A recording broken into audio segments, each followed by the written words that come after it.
Maybe that would be why. You hit there and you mute. Way to go, John. Tell you what, let's do this. Let's do this because John's been yammering for 4 minutes without any audio because he wasn't paying attention. So let's do this.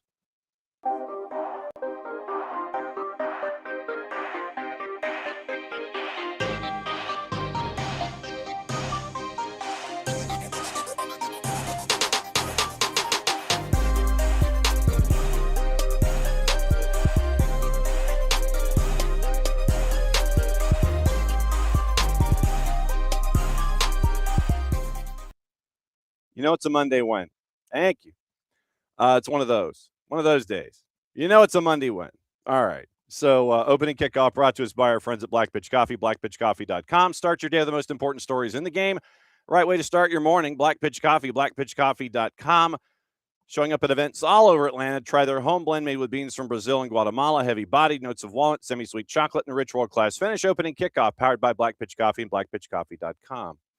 And as always, thank you, 130 MR, for letting me know that I had muted myself. It's a Monday win. That's all I'm saying. Let's bring in Abe and find out what's on Abe's mind here. It's a Monday win. So, how was your running on the weekend, sir? How are you in shape at the moment? Yeah, pretty good. This is supposed to be peak week, but I am a little under the weather. Some cold symptoms or something popping up. So still TBD if I'm going to end up running today, tomorrow, and from there. But um, I went to the gym yesterday to run on the treadmill, which I had not done this entire cycle. Luckily, every treadmill was taken, so I ended up going outside anyways. So we got a nice cold 5 miles in yesterday. Yeesh. Uh, this time of year, obviously, it's difficult to get things squared away with the weather that we're having. What advice would you give the novice who is trying to, part of the New Year's resolution? New Year's resolution, hey, I want to go and get better. I want to get fit. I want to run. I want to go outdoors. But of course, the first thing you see is this massive cold snap, and it's like -4 and wind chill and everything. And you're like, F this noise. I'm not going to do it. So, what advice would you give? Well, there's two ways to do it. Well, there's a couple ways to do it. I would say the way that I do it is probably not best for most people. Um, I just wear normal clothes, shorts, and a short sleeve t-shirt, and just I warm up as the run goes.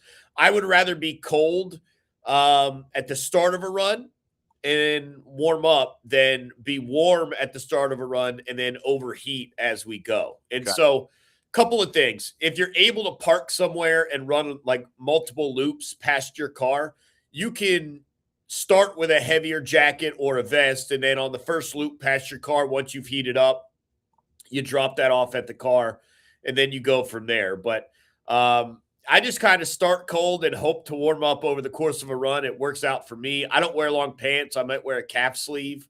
I prefer not to wear long sleeve shirts. But my blood works different than most people in the run club. So we just kind of make it work. I mean, I saw, you just go back to Friday's Atlanta United game, right?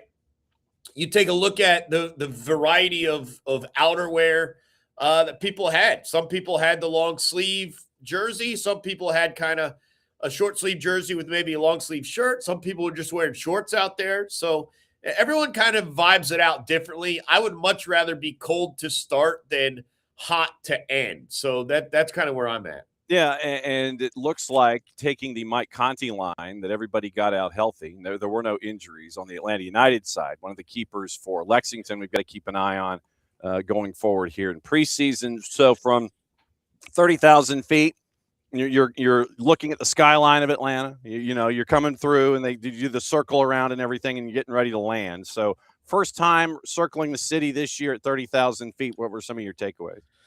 Well, I think we should talk about the game in a moment. I think we have to talk about the reported trade of Jamal Tiare first, because you and I had spent some time talking about who's going to be up top. Mm-hmm. What's the plan? Is it A or is it B? I think that was answered for us, right? There is no competition between Tiare and Latte Loth. It's now going to be Latte Loth up top, and obviously he needs to get healthy. But that was kind of taken off the table now via this trade, to Columbus. So hopefully Jamal Tiare can get a role there that is befitting of his energy and his talents, because I would hate to see him just kind of disappear onto the bench somewhere. So, but that does simplify things up top here in Atlanta. It's going to be Latte Loth, and then you'll circle him. You still have some of the questions on the left side, the right side, the central, and kind of what it's going to look like. But we'll just start there. That obviously that positional debate that you and I had kind of been discussing no longer exists. So Latte Loth, it's on him now. He's got to stay healthy, and we go from there. In terms of Friday, and keeping in mind the intensity levels and the quality of opponent and everything you have to consider when trying not to overhype, a performance. But I did get an opportunity to watch some of it while I was in studio, and it felt like every time I clicked back into that tab, they were scoring another goal. It started off slowly, right? Everyone trying to get comfortable with each other, trying to get comfortable with game speed and all that. But, that first goal came, and then there was a little bit of a wait, and then like 2, 3, and 4 came relatively quickly after that. And it's coming from the guys that you're going to need it to come from, right? Luke Brennan kind of creates a little bit. Ball pinballs, and Moronchuk's there, slams it home as he should. You catch a breakaway with Miggy, and then he finds a second one later. And so everything looked pretty strong. Not a lot of tests in the defensive midfield or in the back against Lexington. It was a lot of momentum going forward, which is, again, that's something you want to see from two different quality tier squads. But look, everything looked good. As you mentioned, no one was banged up. You had a couple guys that didn't go, including Saba Latte-Loth, but it's tough to get a full read on some of those things. I did see the one interesting takeaway or comment is the positioning of Thomas Jakob, maybe playing more in the midfield than where a lot of us had kind of circled him in as maybe a right back. But maybe getting himself into that defensive midfielder or 6 argument alongside Alzate and some of those. So it'll be interesting to see how that plays out. Yeah, the starting 11 in the first 45: Lucas Hoyos, Raul Hernandez, Mihai, Barakal, Amador, Tomas Jakob, Tristan, Alzate, Luke Brennan, Miggy, and Alexi. And I think that, once again, when you see a formation, and this is probably going to, as we prepare everyone for Atlanta United in 2026, when you see the TV graphic, disregard the TV graphic. That's all I'm going to say. We had some of that last year too. Honestly, they would give us, and we'd be either on MLS.com, me and Maddie, we'd either be on MLS.com or SofaScore trying to get the pregame lineups going. And some teams, including Atlanta United, will put out a lineup graphic where they have guys positioned, and it looks like it's a 5-3-1 or it's a 4-3-3 or whatever it's going to be. And then they come out. I was like, well, that's even Maddie during the pregame. We'd be like, well, that's not what they're going to look like. That's not the shape. It's the right people. It's the right names. And then sometimes SofaScore will be like likely to run a 5-3-2, and then it's just not that. So yeah, the graphic and the positions can get a little wonky, and who's up high left, who's actually in the central. It gets confusing at times, even to us. But just where Tomas Jakob is concerned, he may in the graphic look like he is going to be right back, but do not be. Don't sit there and go, oh, my God, what's going on? If he puts himself into the play and is going forward, whether he is making an inside run and you have Miggy and Alexi on the right-hand side trying to do their damage, and you see an inside run like we saw last season with the right back, if Jakob does that, if he rolls over a little bit and helps out on defensively and turns into a 6, if you were to have Tristan engage in the play and Jakob kind of slides over a little bit, those kinds of things, when you've got that kind of that's $1 in the jar for me now. Swiss Army knife, like Tomas Jakob, whether he slides over, engages in the play, just because he lines up in one place, you're going to see him doing all these things that you saw him do on Friday. Yeah, it sounds like the argument that my JV coach made for me when he tried to play me in the back. And it was just like, Abe, where are you going? You can't get caught forward. I was like, Coach, you should probably not play me in the back then.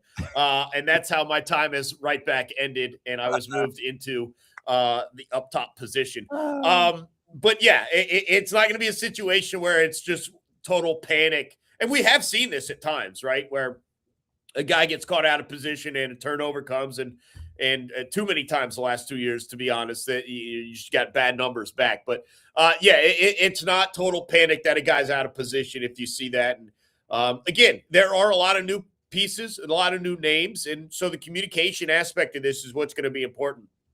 Everyone understanding how to cover if someone's pushing and, carry it. I've got your back, all that stuff. All that communication is going to be really important and this is not new to Atlanta United or most MLS teams probably turn over 4 or 5 starters, if not more than that, every single season. And so they're not alone in this. But it may take a few games for not just the team, but certainly for the fans to get familiar with, hey, this guy's not wildly out of position, kind of just going rogue. This is part of the game plan. Yeah, and you would have like I said, we'll get into this with Maddie, who's going to be batting second here.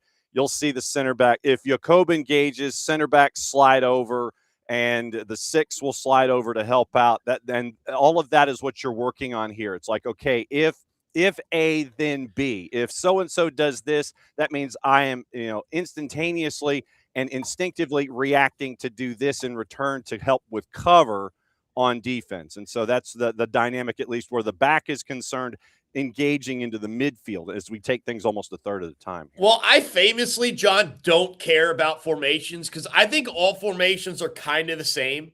Like, and I know that there's like generally some different responsibilities, but like the argument between like we have 3 in the back versus we have 5 in the back, and I'm like, no, man, like a 3-5 and a 5-3 are the same thing. Like it's just a matter of where you're lining them up in theory, but like the outside guys are still responsible. Like it's the same thing. And so I just never got like too crazy about like a 4-3-3 and a 4-5-1 are the same thing. They just are. So I'm like super anti formation being like, you're part of the 5 in the back. And so you have to do this. Like, no, man, you're also part of the 5 in the midfield, whatever. Yes.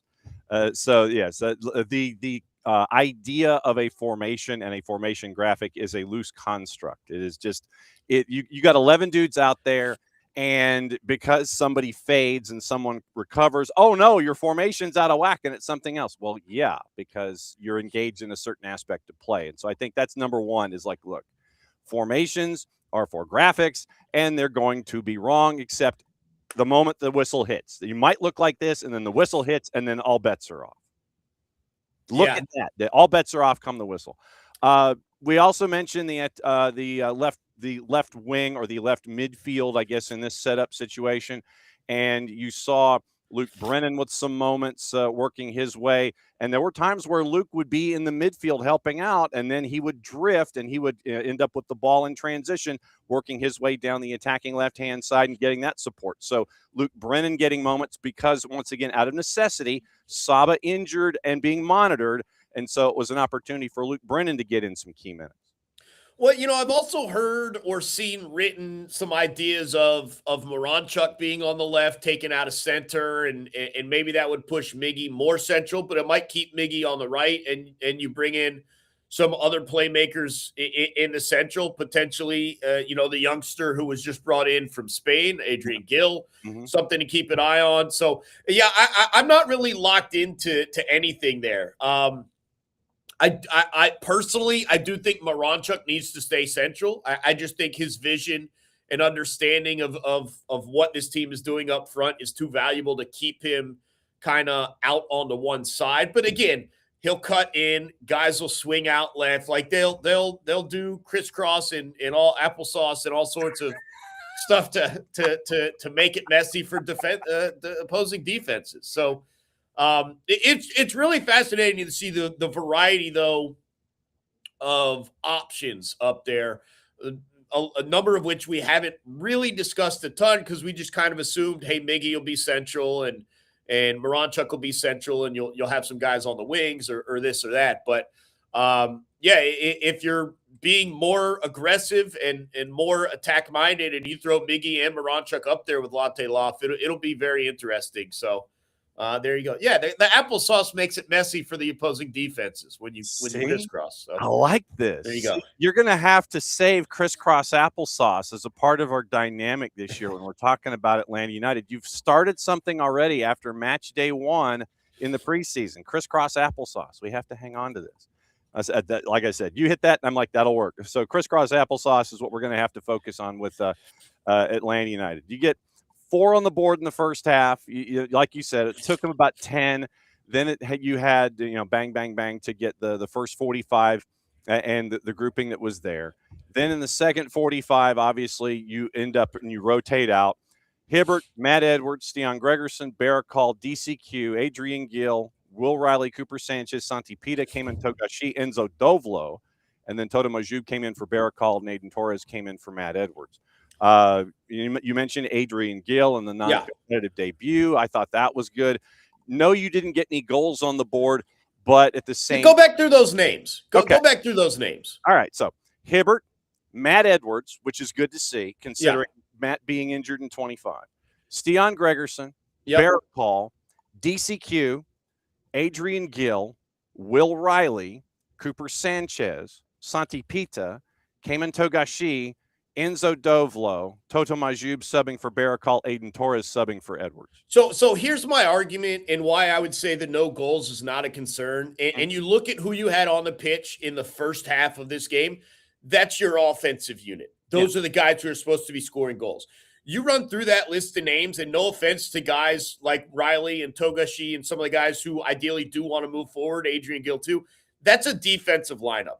That's a mainstay from the members of your defensive squad. So the way I look at it, it's great that your attacking unit didn't allow any goals. Your defensive unit came on in the second half and did what it's supposed to do, which is hold that clean sheet. So it doesn't bother me that much that you weren't able to continue pouring it on. This is a unit that is, in my opinion, you look at the names and you look at where they've started in MLS for this team, those are your defensive stoppers in a lot of situations, and that's what they did on Friday. So, I don't get too turned over by the fact that they didn't continue to tack on.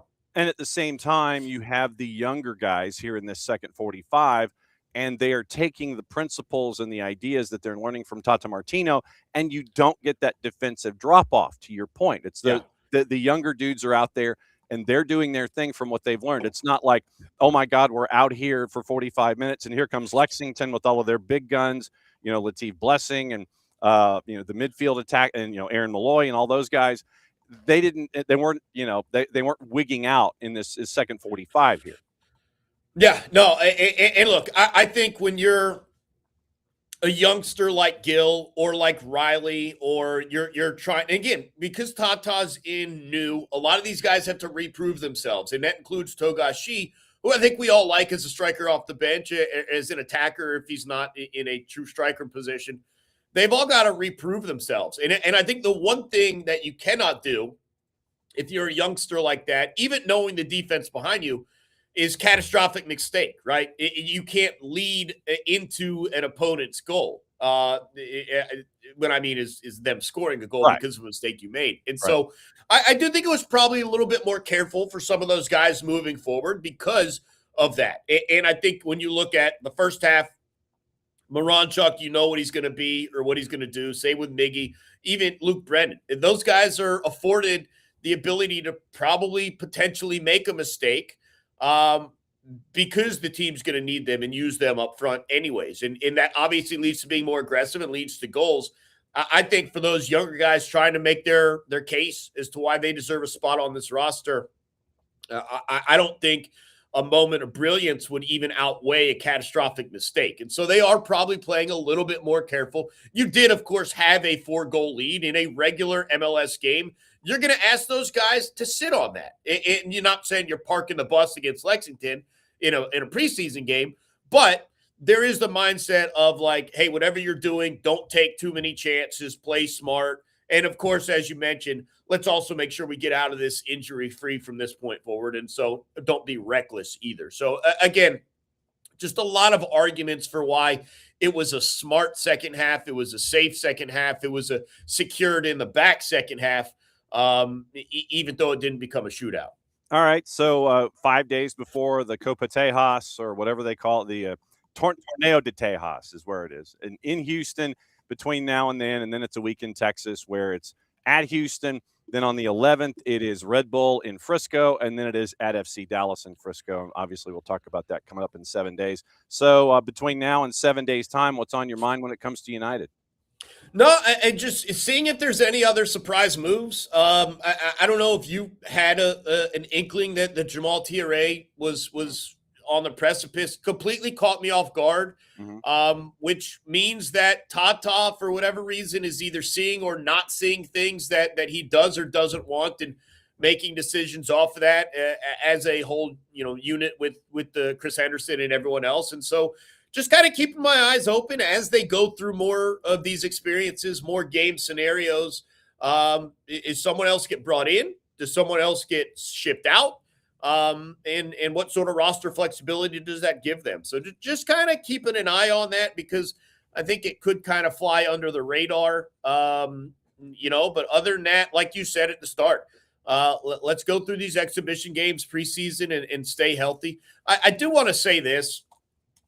I thought there were a number of sports that dropped the ball over the course of this weekend. Yeah. Obviously, the first weekend without NFL football, this should have been MLS opening weekend. It just really should. We're all desperate to try and find something to watch over the course of Saturday and Sunday. And if college basketball is not your thing, then you're really left searching. I don't even care if you have to take this coming weekend off, right? And just kind of let the Super Bowl pass and then continue.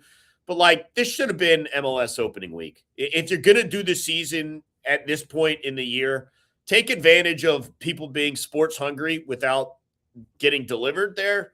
But that didn't happen. And so it'll, we wait. Yes. We wait. We will. All right. Good to see you, my friend. Stay hydrated and get over this cold. We'll catch up with you next week. Yeah. Thanks, John. Appreciate it. All right. Hot tag. Abe out. Maddie in. Time to go and discuss things with Maddie Cruz for the first time in 26. We have highlights. We have things. We have plenty to discuss. And, you had the chance, I'm sure, to sit there and just take the match and cut it into its fine pieces. You're sitting there and you've got 19 different things to discuss when it comes to Atlanta United and the win over Lexington. Where would you like to start with your discussion when it comes to what happened in the preseason for the first time in 26? Oh God. I could play highlights and kill some time if you want and have you think about it. We can start wherever. No, I thought it was a really good win. I wasn't actually at the match on Friday Live. I was at Georgia State doing. How was that, by the way? It was really awesome. For those who don't know, it's basically Women Empower, Women Excel event. It's something that Georgia State's done for 5 years now, but they have just started now actually making it like a panel type thing last year. And I was a part of the first inaugural one last year. They brought me back to moderate a couple of panels again. That was pretty fun. It was awesome. Definitely a really cool experience. Just an opportunity to, network and meet a lot of amazing women who are involved in the industry, and also help a lot of the players on the team also maybe find internships, find connections as well. But yeah, no, it was the first time ever. I've always loved Tabitha Turner, and it was my first time getting to meet her for the first time because she was one of the hosts as well for the entire day. So that was also very nice. But no, it was great. So I did unfortunately have to miss the preseason match. So I had to watch it on Saturday when we all were stuck inside and it was freezing and none of us wanted to leave our apartments or houses, homes, all Correct. of the above. So yeah. Yes. Yeah. So you end up, we were getting into it with Abe a little bit, and Abe has come up, I think, with the way to describe things offensively for Atlanta United in 2026. And it is crisscross applesauce. I think that's what you're going to be seeing with guys in their positions, not staying in their positions as you look at a graphic and sit there and go, hey, wait a minute, he's supposed to be right back. No, not necessarily the case. I mean, you saw it in the first 45. We were talking about Thomas Jakob specifically, where he's on the graphic. Hey, he's right back. But then once again, as he's drifting inside and doing the inside runs with Miggy and Alexi on the right-hand side, working their way through in the attack. And you see Luke Brennan working his way from the central midfield out to the left-hand side in transition moments. So just because someone is a graphic listed in a particular position, that is not locked in place. And so you're seeing folks, where Abe is like, okay, he's on the right. No, he's on the left. He's in the center. No, he's on the left. Crisscross applesauce. That's what Abe was discussing here when it comes to looking at what Atlanta United is trying to do offensively in 2026. I think it's also, too, when you talk about, especially the way the midfield functioned, I think we get so caught up on, oh, well, this player has to be the number 10. This player has to be the right winger. This player has to be a right back just because they were a right back. Tomas Jakob is a perfect example because he has played a center back. He's a right back, but he also has played a 6. He's played that role a lot. And that's honestly what you kind of saw him do a lot in that game as well. But also you saw it from a player like Alexei Miranchuk. Alexei Miranchuk, we've seen play that central midfield type role and being that playmaker. He essentially did that, but this time he did it up top. And I think Jason had mentioned it, and I do agree with him, especially when you read the article on SDH. You should go give that a read if you're gonna really like a breakdown of it, because it's true. Like Alexei was playing as a 9, and a lot of times when we see, oh, it's a player not playing in that position, it's a false 9. No, he was playing a 9. He was just Alexei decided to just ball out, and I was so here for it. AM 59 was losing his mind. He was going crazy, and I loved it. He was doing a really good job. Miguel Amaron also played incredible too, and I think it really shows. I mean, there were a lot of discussions about Alexei and Miguel, and they're both so uniquely talented players, and we saw flashes of what they can do together last season. And we saw it in full swing in this match, that they are building this chemistry, that it is working, and you can get really good results from it. And it was beautiful sequences. And even too, I think what impressed me the most was, honestly, it was a lot of just how they timed the pressure that they were giving Lexington. It was a lot of that very composed. It was really, really it was really good soccer IQ with, okay, when do we press? How do we go? It's not just, oh, I'm going to run at somebody and hope that they lose the ball. It's really well timed. And it was every time they got the ball, it was, let's get this forward, let's go. And it was really well timed. A lot of these players are so technical that they were able just to boom, boom, boom, boom, boom, and then you're there in the back of the net. I mean, Luke was doing a great job too as well. Had a part in the assist for the first goal. It was really good, just brilliant, just driving through and then able to find that ball. It took a quick deflection, and then Alexei able just to slot it home. Overall, it's a match that isn't going to show a lot about, we saw a lot of what I think Tata wants his team to do tactically. But again, it is a preseason match. You're still trying to build endurance. You're trying to build fitness for a lot of these guys, getting them ready for the upcoming season. So it's a lot of, all right, let's go out there and let's see what you can do, what we've worked on in these past couple of days in training. What can you do? I will say, and I agree with Mike Conti when watching this too, that second group that came out, incredible. Absolutely incredible. Enzo, I've seen him with UNC Greensboro during the SoCon championship. He just decided, I'm just going to do some back heels, and we're going to have a fun time and a whoop-de-doo, because, oh my gosh, he's great. I'm very excited to see him continue wherever that is. If it's with occasionally coming up for the first team, if it's with the second team, he's going to be a fun one to watch. I thought Matt played a really good game as well. I thought Matt did really good. Santiago, I don't even know. He's just, I don't even know anymore. I feel like I've praised him so much. I feel like I'm going to do it again because it's wild. He's actually insane. And then I really liked Gil. I thought Gil was incredible. I'm really excited to see Gil as well, where the Atlanta United crest. I talked a lot, but hey, Oh, it's all good. So here's goal number 1 and how it happened. Once again, courtesy of our friends at Atlanta United. Ends up with AM 59 getting on the board to make it 1-0. This is Malloy. Atlanta United wins it back. Countering now. Luke Brennan. He'll carry it into the box. Luke Brennan. And the first goal of the preseason scored by Alexei Miranchuk for Atlanta United. Miranchuk just stays with it as Brennan drives into the 18, makes something happen. It doesn't come off clean, but Brennan being aggressive on the dribble, creating this opportunity. You see it again here. Brennan cutting in, it gets deflected, and it falls to Miranchuk at the top of the 6. He's going to bury that every single time. Good start to the preseason for Atlanta United. Now, getting into the idea of 9 versus false 9. Now, this is where I want you to put on your soccer hat here for a second. 9 versus false 9. Yeah. Where Alexei was more of a true 9. Yes, it was out of necessity because of no latte lot. Yes. So Alexei is, he's pushing forward in a more central fashion. but it was as more of a true 9, a false 9 being. So for those that are still trying to get the idea of 9 versus false 9, what is a false 9 as opposed to a true 9? Yeah, it's interesting, right? I think one thing, and you kind of hit on it already. One thing to note as well, like obviously, Alexi playing that role as the 9, it's a short-term thing. It's something you ideally like. It's nice to know you can do it, especially now, especially when those situations. But you were missing Latte Lath, and you also were missing Saba Lobjanidze too. Those are two players that normally do fill, especially in the attack for Atlanta United.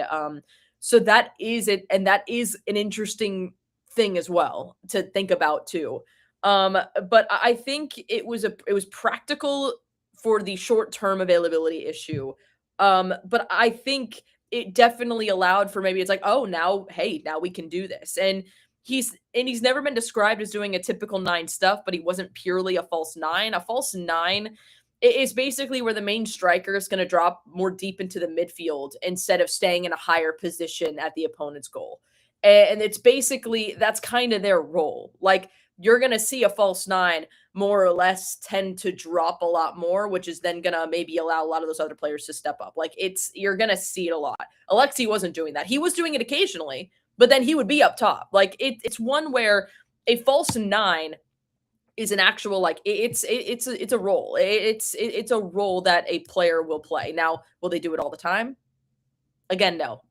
Games change all the time. You could say, hey, you're going to play as a 9, but it's going to be more of a false 9. But then as the game goes on, it's like, hey, actually, I want you up in that box. You're not going to leave the box. If that ball is coming towards the box, you're going to score. And you're like, got it, cool.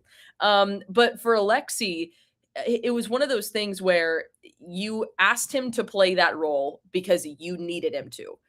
He played it very well. It gives you that extra option now. We know that Alexi can find a way to score. We know that he can do that because it's Alexi Miranchuk. He can do that.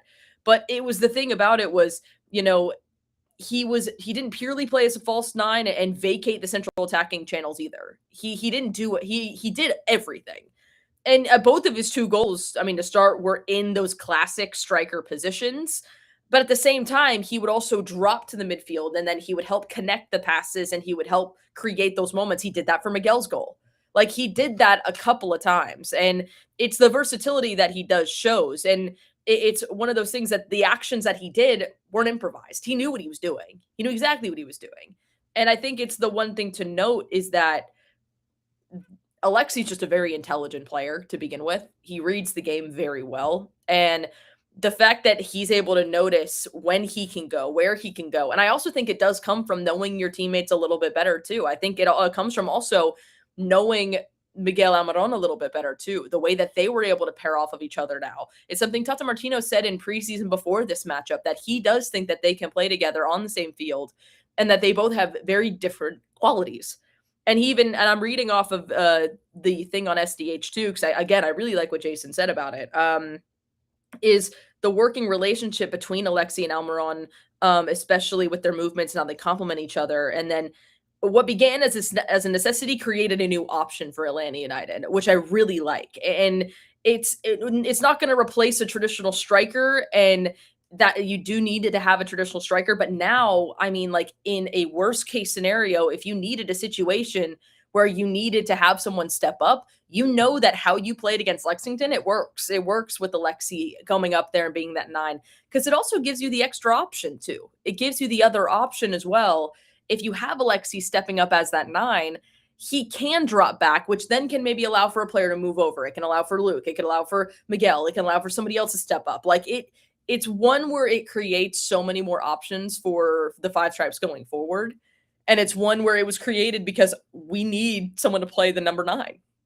And that's just how it all shaped out. And I think it's the one thing about preseason. You kind of learn new things about your team. You learn new things about your players. You learn new things about everything. It's the first time you get to see your players in action and how they play in a full game. And you got to see something. You got to see something that you might like for any future games. Because who knows? We might see an MLS game here in the next couple of months where, you don't have any secure strikers on your roster for this time because someone's injured or someone is unavailable. Like, so then it's like, all right, hey, we did this in Lexington. It worked pretty well.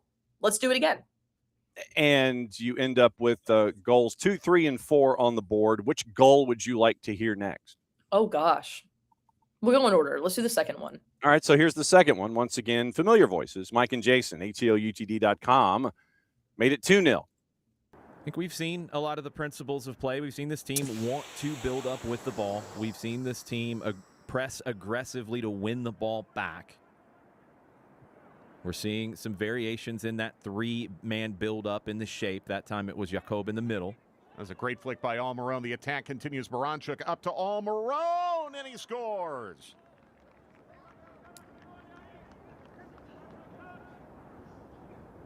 Really nicely worked team goal for Atlanta United, and they have the 2-0 lead in the 32nd minute. One of the first things Tata Martino talked about in preseason was how he believes Alexei Moranchuk and Miguel Almiron are perfectly complementary of each other as players. You see the combination here with Moranchuk so quick with the release on the pass as Miguel Almiron continues his run through. The finish from the Paraguayan beats Simle. Good work by Atlanta United to get forward quickly. They will want to control possession, but when the opportunity presents itself to go, get vertical, get quick. Verticalidad is a big part of what Tata Martino wants to see. You saw how fast they went from back to front that time. And there's your example that you were getting into there with goal number 2. Find your possession, work it quickly, and pinpoint passing, and you end up with the slam dunk with Moranchuk that made it 2-0. Yeah. And Jason said it right.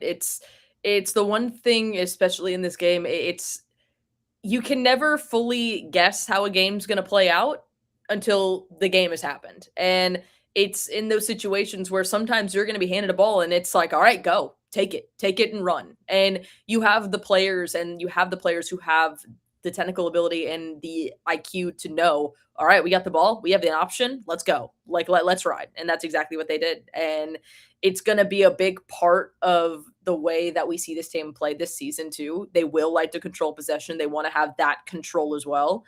But when the opportunity does present itself, you're going to see them run. Let's go vertical. Let's ride. All right. And so you did get into the second 45. You got into that lineup that was there for the second 45. So let me reemphasize once again, your starting 11s in this matchup. So it starts with Lucas Hoyos, who really wasn't challenged in the first 45 by Lexington. Hernandez, Mihai, Barakal, Amador, Jakob, Tristan, Alzate, Luke, Miggy, and Alexei. That was your first 45. Then you had 2 carryovers, but you end up with Jaden, Matt Edwards, and I'll reinforce the idea. Matt Edwards, glad to see Matt back out there after dealing with injuries last season. Stian Gregerson, please stay healthy.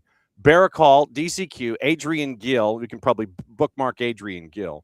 Will Riley, would probably bookmark him. Cooper Sanchez, Santi Pita, Togashi, Enzo Dovlo. You mentioned Enzo Dovlo. Toto Majub came in for Barakal. Aiden Torres came in for Matt Edwards.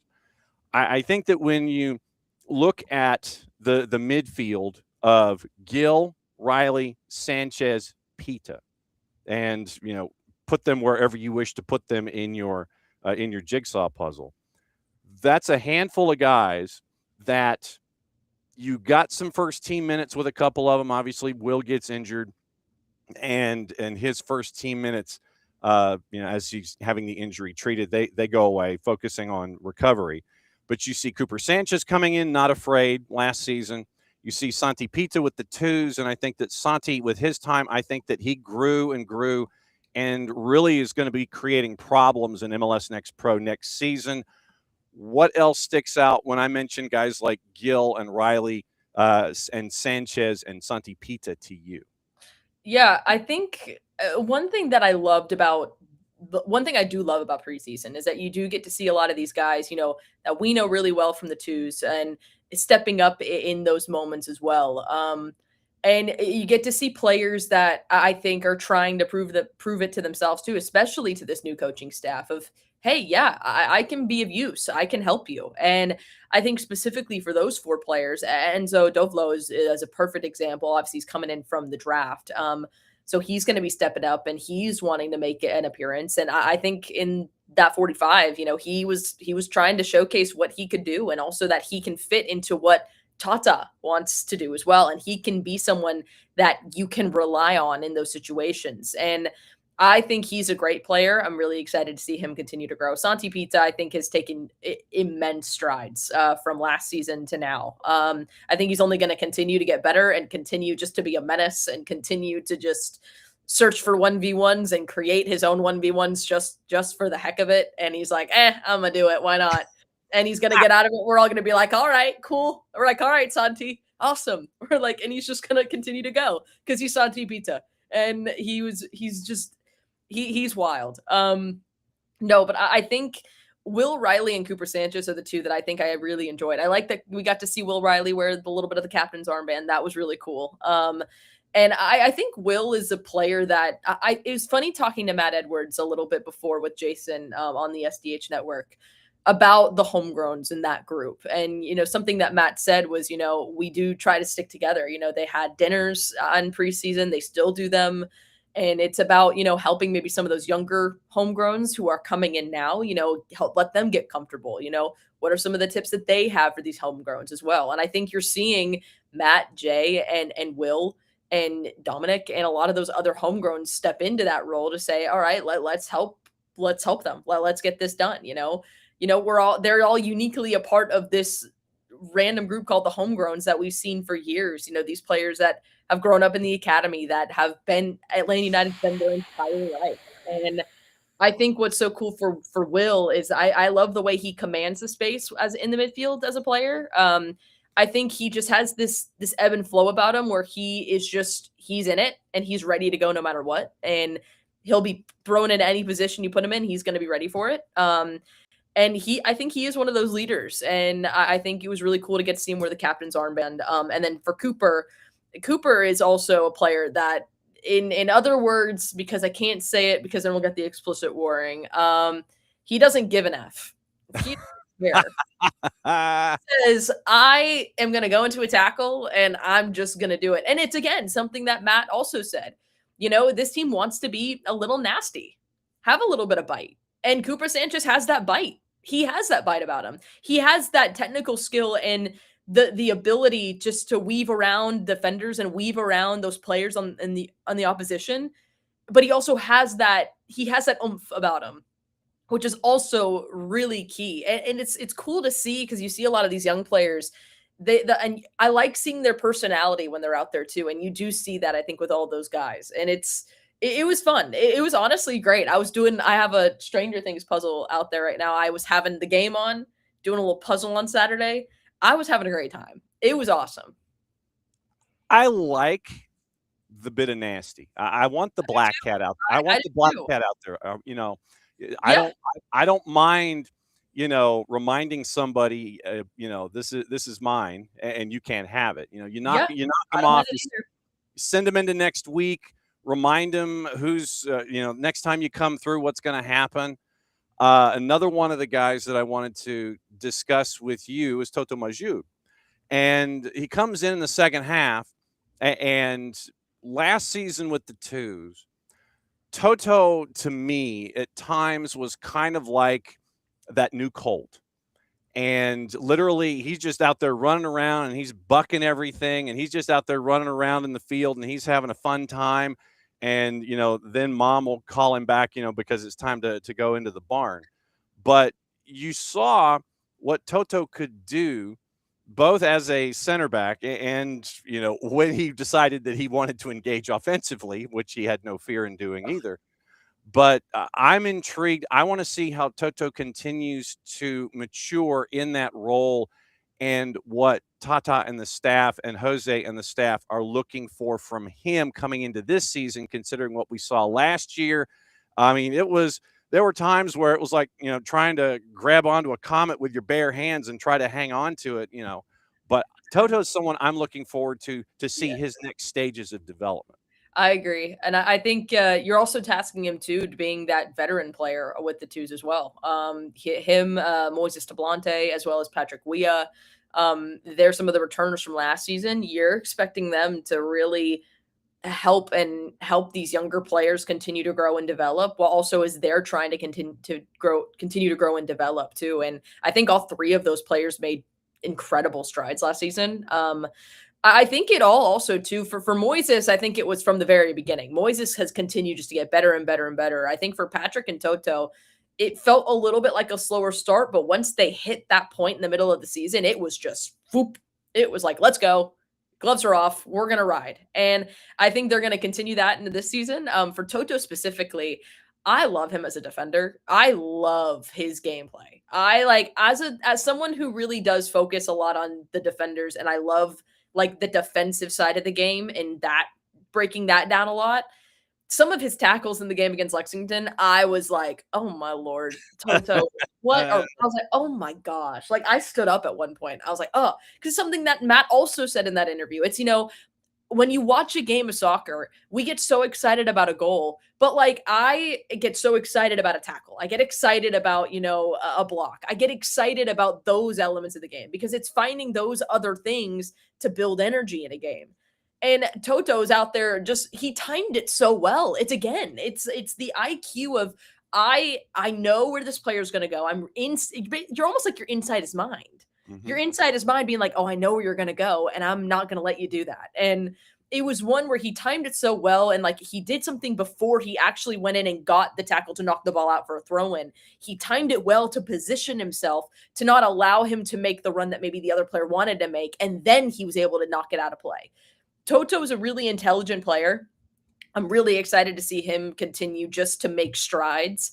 I'm also really excited to see him take on that leadership role because one thing I do love that we did hear a lot of last season with the twos was you had players who wore the captain's armband. You had players that did do that, but it was a collective of who was really like, I think the captains on the team.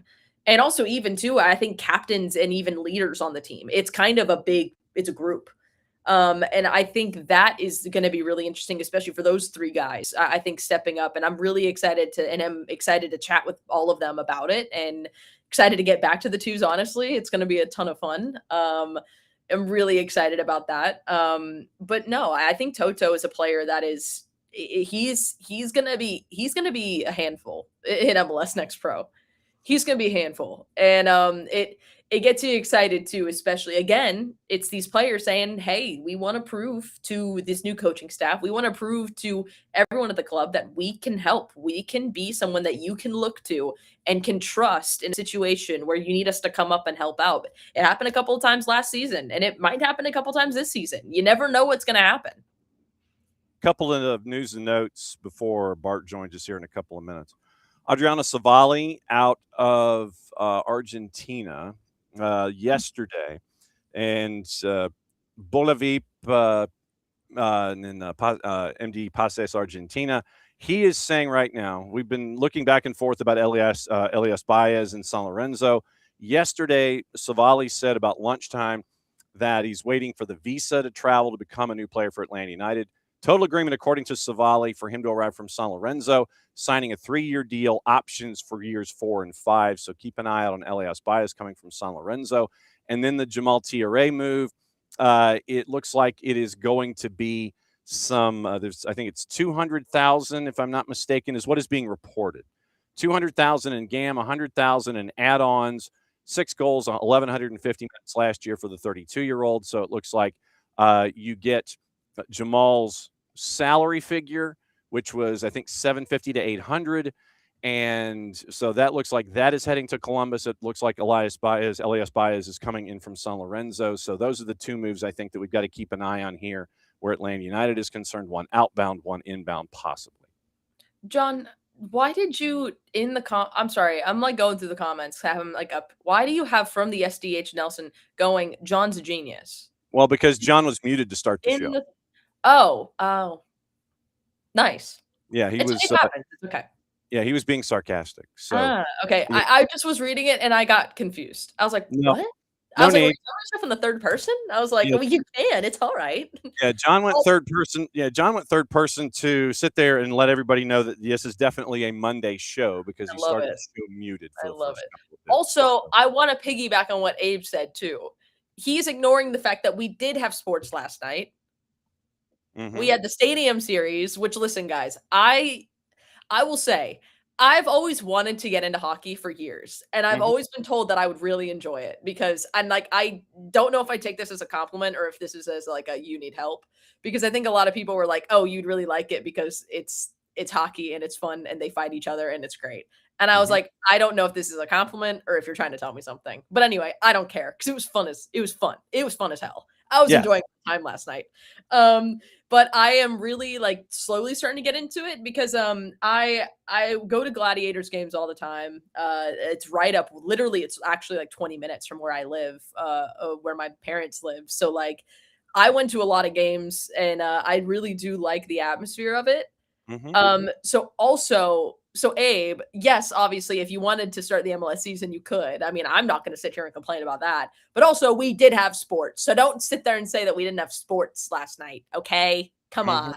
Well, and I'm also excited. I'm also really excited for the Olympics. I realize that the Winter Olympics is this Friday as well. It starts. Yeah. Well, it actually starts Wednesday and Thursday with some other preliminary events. Yeah, it does. You're right. So there will be a Gold Zone in this household going the entire time. I'm not watching individual events. I'm watching Gold Zone the entire time. That's pretty much how. I do love the Winter Olympics. Can I say something that might get me? People might hate me for it.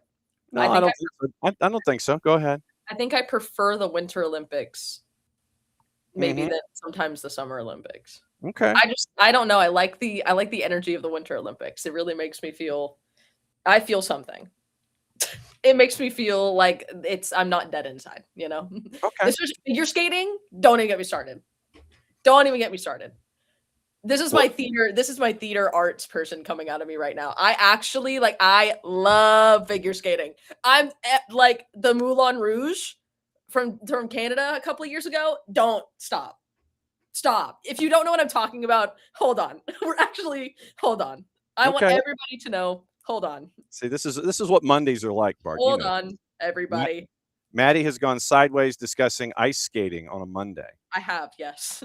Ice skating is so fun. It's so fun to watch. Well, somewhere in my stacks, we all know about Tara and Johnny and how they're with Terry, and Terry Gannon gets to play straight man. Hesta and Scott, Team Canada. Oh yes.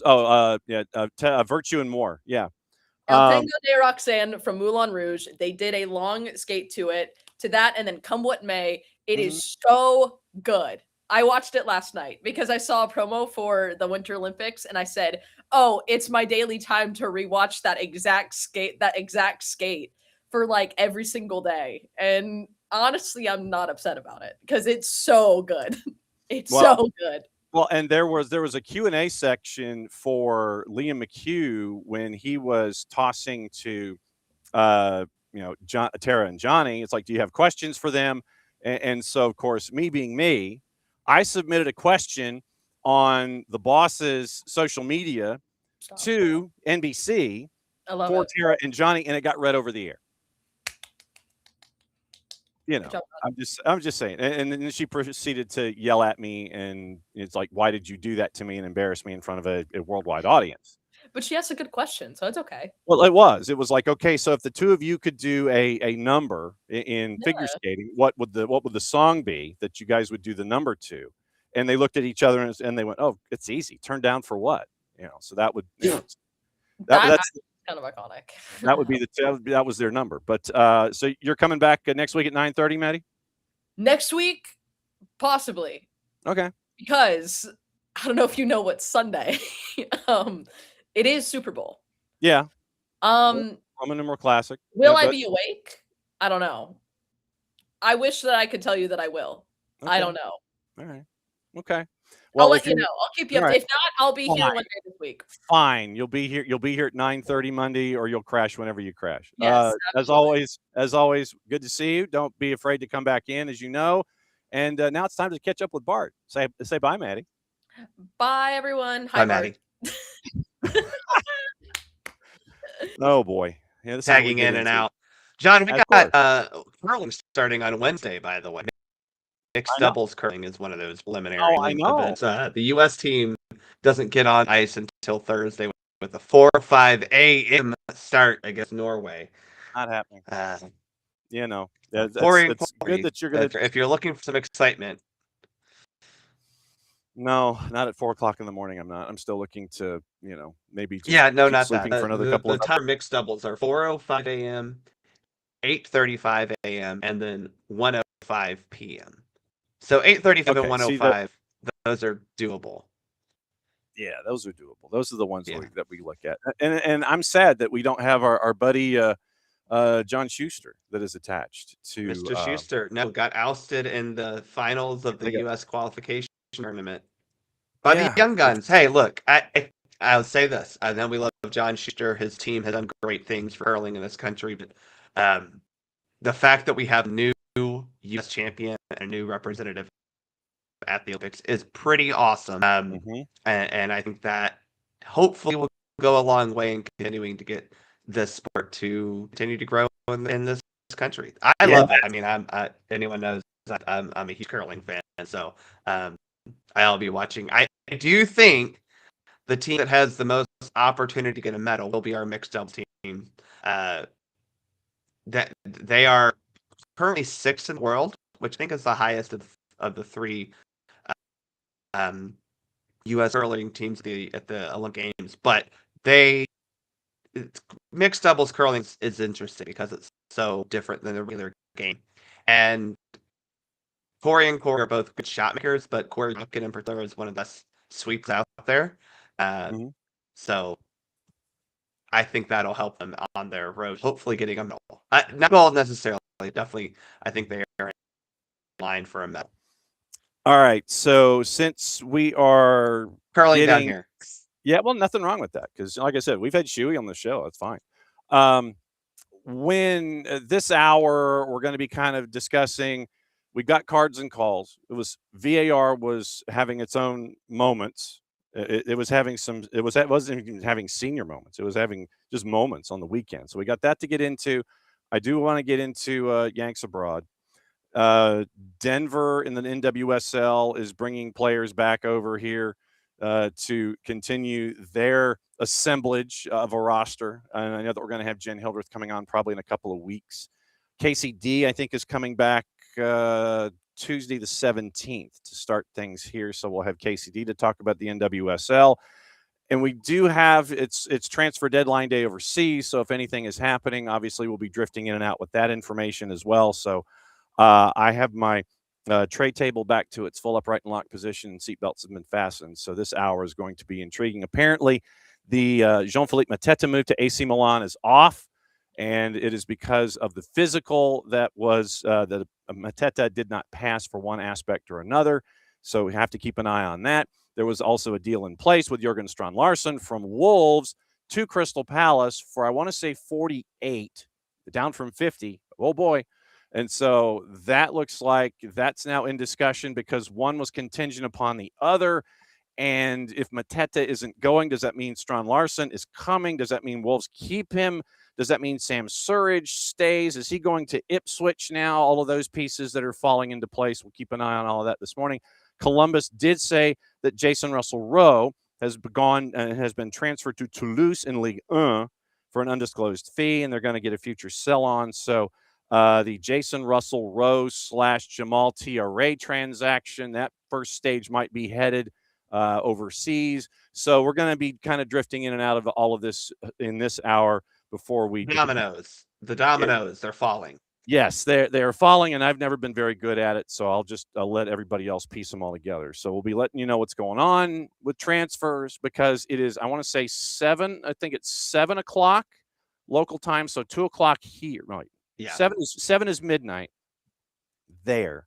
So we have until 7 o'clock our time to keep an eye on what's going on with transfers, and we'll let you do the morning, and we'll talk about it again. Soccer over there tonight starting at 8. Okay, I think I've got it covered. Now, where do you want to start? Do you want to start with the fun with VAR? Do you want to start with the red card that happened in the second half of the Supercopa? Do you want to start with Yanks abroad? Where do you want to go here? Well, allow me to first start by saying Arsenal are champions of the world. And thanks for the assist there. I did finally figure out how to find the stream. I was so confused because I had watched both these previous matches on DAZN on my little, had to watch it on my phone. And then I'm like looking for it everywhere. It's not coming up.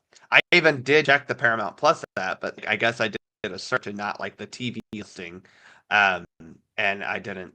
Nowhere had they said. And I follow all of these channels on social media of some sort. Nowhere did they put it out that it was on Paramount Plus until I guess, I don't know, 10 minutes before kickoff. I finally did get to watch it. Arsenal end up winning the inaugural Women's Champions Cup, which is the precursor for, I forget if they said they're going to have one next year or not. I don't think they are. But then 2028, they'll have the Women's Club World Cup. So this is kind of the annual tournament in between the years of the Club World Cup. So yes. And Arsenal get the first one. Yep. So Arsenal knocks off Corinthians. It takes a little longer than folks probably anticipated because of a late goal. And then you end up with Gotham taking care of Asfar. So Gotham finishes third, and Asfar out of Morocco finishes fourth. So when you look at this tournament, and yes, you have, Arsenal being the champions of the world, and you see Corinthians making the statement that they did, and like I said, everybody's sitting there and saying, "Oh my God, soccer, women's soccer in America. Oh my God, everybody." I swear I saw more punditry after the semifinal loss, which literally came off of a deflection that goes past Ann-Kathrin Berger to get Corinthians into the final. I saw more people overseas sitting there and basically saying that the NWSL and U.S. Women's Professional Soccer needs to it ain't all that it's cracked up to be. And I literally at that point was like, "Are you serious with this?" And I know that a lot of the times these days it comes up with clicks and everything is what you're trying to generate, but the little sky is falling. Oh my God, U.S. soccer has to take a step back and look at itself. I was amused with the number of folks that went in that direction. I think it's fair to criticize Gotham for losing the semifinal, right? I think that is an okay assessment of their loss. Say, hey, y'all should not be losing that match because they also lost to a team that was they lost to a team that was also in preseason, right? I think that's the criticism. Corinthians is not yet in their full season mode either. So I think you can look at them and say, what are we doing here? But then I think you also have to look at it and go, okay, well, they are in preseason. They are not yet bringing in, how do I put this nicely? They have not yet assembled the roster they want to have for the next edition of Gotham FC. So there are a lot of things that I think you can reason away, but I don't think it's unfair to say it's not great that you didn't beat a team that you probably would beat on a lot of other given days. Corinthians are a good team. I mean, it was dominant. You saw it was dominant except in one aspect, and it's the aspect that you need to advance when you're in tournaments, and it's goals. And so the more that you assert your way of play, but don't get a goal, keeps the other team in. And we've always talked about this. When that underdog stays in and stays in and stays in, you open yourself up for that moment that you had with 7 or 8 minutes to go. And it ends up with an opportunity for Corinthians to get that goal on the board. It's a shot. And like I said, it's deflected inside the 18, gets past Berger. It's 1-0, and it's like 7 minutes plus added time to try and change that. But the more that you keep a team like that in this game, you set yourself up for those opportunities. And Corinthians got that one chance, converted the one chance, and then you end up with Gotham losing and then winning the third place game. So, I mean, I get it. They were dominant in every category. And there you go. Yeah, and I think the criticism could be, okay, you still probably should beat this team. And that's fair. I think that's fair criticism. But I also just think that this is the first tournament like this, truly. We've seen kind of Super Copa tournament or free tournaments. You did win the one game you needed to win. You're going to get criticism. That's all I'm saying. Yeah. And, would they beat Arsenal today? I don't know. But also would say if Arsenal beats an in-season Arsenal team, beats a preseason Gotham team, what did we learn from that either? Gotham, they didn't beat Corinthians because, as you said, yes, they dominate, but they didn't fall in the back of the net at all. Arsenal should have closed out Corinthians, and they didn't because of a kick that. I'll say this. Okay, this is the down segment we're getting into briefly. Sure. Where's that? Look, we've seen her before. Where's that referee that was from? She's from CONCACAF. And what do we know about a CONCACAF referee final? You got to have a bit of drama. And she made sure there's a little bit of drama in the final. Spent a very dying breath penalty kick. Arsenal, I think looked better. Kind of as you described, looked better the whole game. They're a scrappy feeding team. I think they exhibit what the national team is, where very tested across the board. If you allow them to hang around even the slightest bit, they're going to cause you problems. They're probably going to hit you on some sort of unexpected goal because they're incredibly talented. And that's what happened. And I think, again, that's what happened with Gotham is, you didn't take care of your job, and a very talented team found a way to score a goal. You end up with the result for the WCC that you did.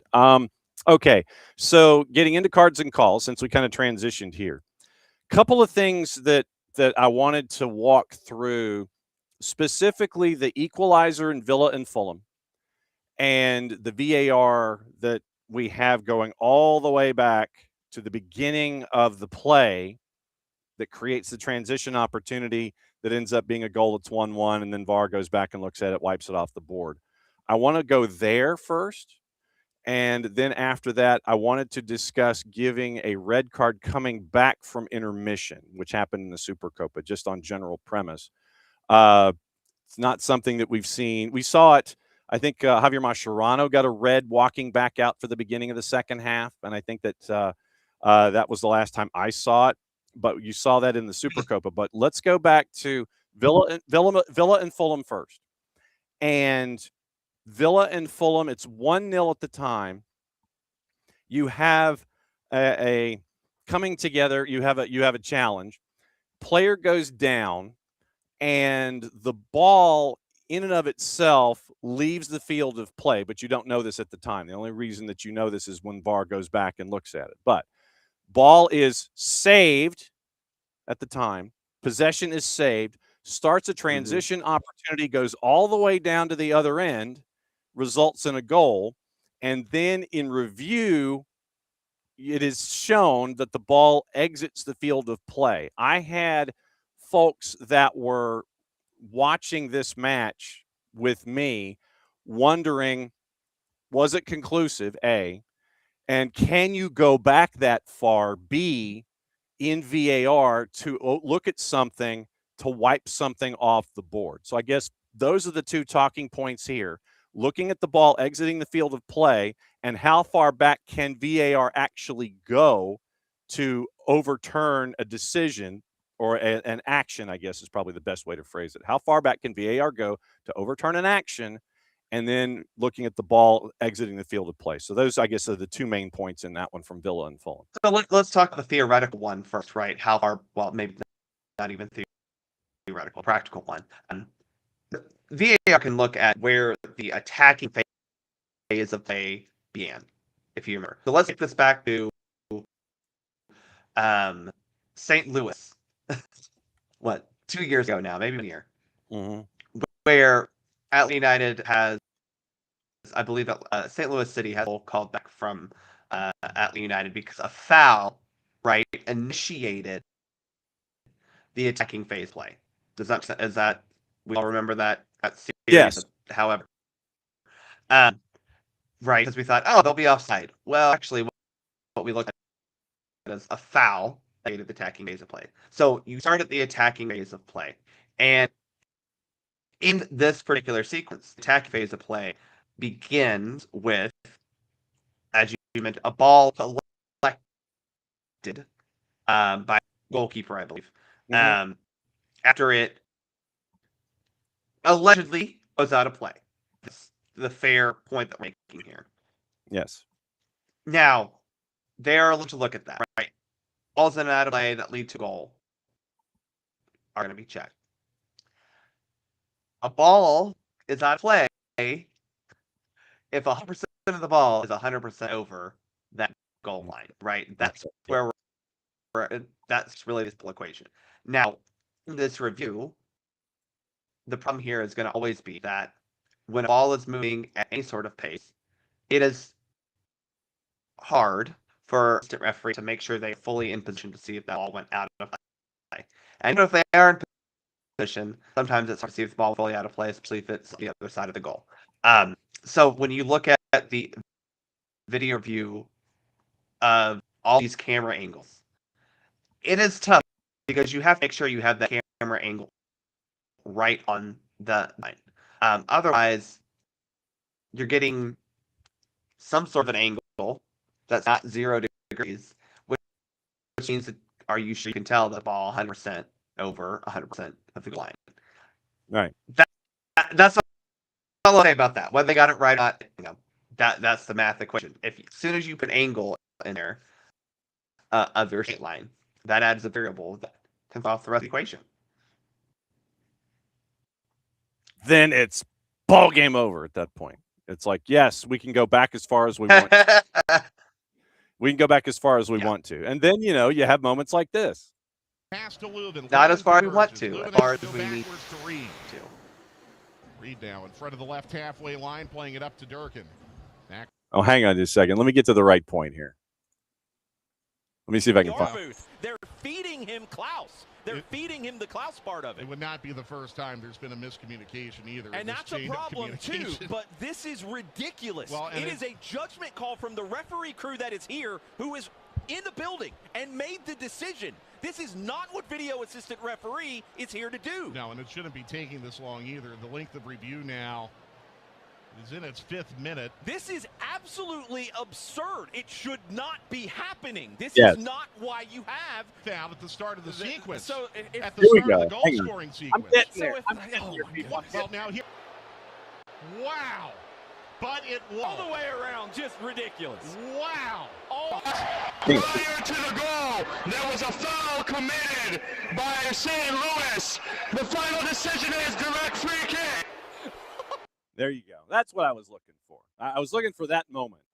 And so basically the idea is that you can go back. You can't go back like to the beginning of the match or anything, but you can go back to phase of play. And it took a little while for that to go down. So that was why I wanted to find however. That was because you mentioned however in St. Louis, and that's why I wanted to find that piece of audio. Again, however, comes because a foul started the attacking phase play, which means that's where we go back to. Yes. Okay, so that one is pulled to the side. Now in Supercopa, you literally had a red that was given as the players are coming out for the second half. And the explanation given was that VAR, the power was down in the building. And so literally it happened at the end of the first half. And so they took halftime to come up with a definitive decision in addition to having enough power to look at VAR and make sure that the emergency power could work. Here's how it was explained by the Brazilian Football Confederation, by the way. So here's how it happened. So Sunday night, behind the scenes, Supercopa, Flamengo and Corinthians. They delayed sending off of a player due to an electrical failure that left VAR inoperative during part of the first half, delaying the search for images that showed the aggression against another player. Sending off of the midfielder for aggression caused confusion due to time taken until the red card was shown. The Federation explained the ref team needed extra time to find the correct angle of the infraction. And so the entity emphasizes that the regulatory framework, quote, expressly provides for the possibility of review after the restart of the game only in specific situations, among them a possible infraction subject to sending off for violent conduct. So power outage affects the video booth. system operated on backup battery, which explains the absence of review in crucial moments. And literally, there was a 19-minute period where VAR did not exist because of the lack of power in the building. And so contingency system kept everything up, and you end up with this moment. They're checking images and everything. Incident occurs off the ball. Game is stopped. Images did not present conclusive evidence, which is why the first half ended normally. Still, during the procedures, a new check allowed for the clear identification of the infraction, which led to the recommendation for review so that the referee could assess and consequently send off the player. Procedure adopted, supported by the 25-26 rulebook and FIFA VAR protocol, which authorized VAR intervention in cases of violent conduct at any time during the match, including after the restart of play. CBF also reported that during halftime power outage in areas including video office room and the VAR booth. So if power goes down, and so literally anything happens at the end of the first half, you got a red card offense, players are going off the field, anything like that, players go into the locker room. Is this proper protocol for before action starts in second half to sit there and walk up to somebody and go bang? And then is that like legit? That is a legit thing. John, I think this is a little bit like we see in the real world. Establishment case law. This is kind of establishment of precedent of how you operate this. Now, I'll be fully transparent. We don't have this in our refereeing classes, as we don't do VAR, and we certainly don't VAR involving a power outage where VAR is inoperable. So I will say that based on what I can understand of the VAR protocols for this kind of thing, and you said violent conduct is very different, right, from serious play, Rex challenge, all that kind of stuff. I do think that when it comes down to violent conduct, VAR, they go, hey, wait a second, we found something. Has the authority to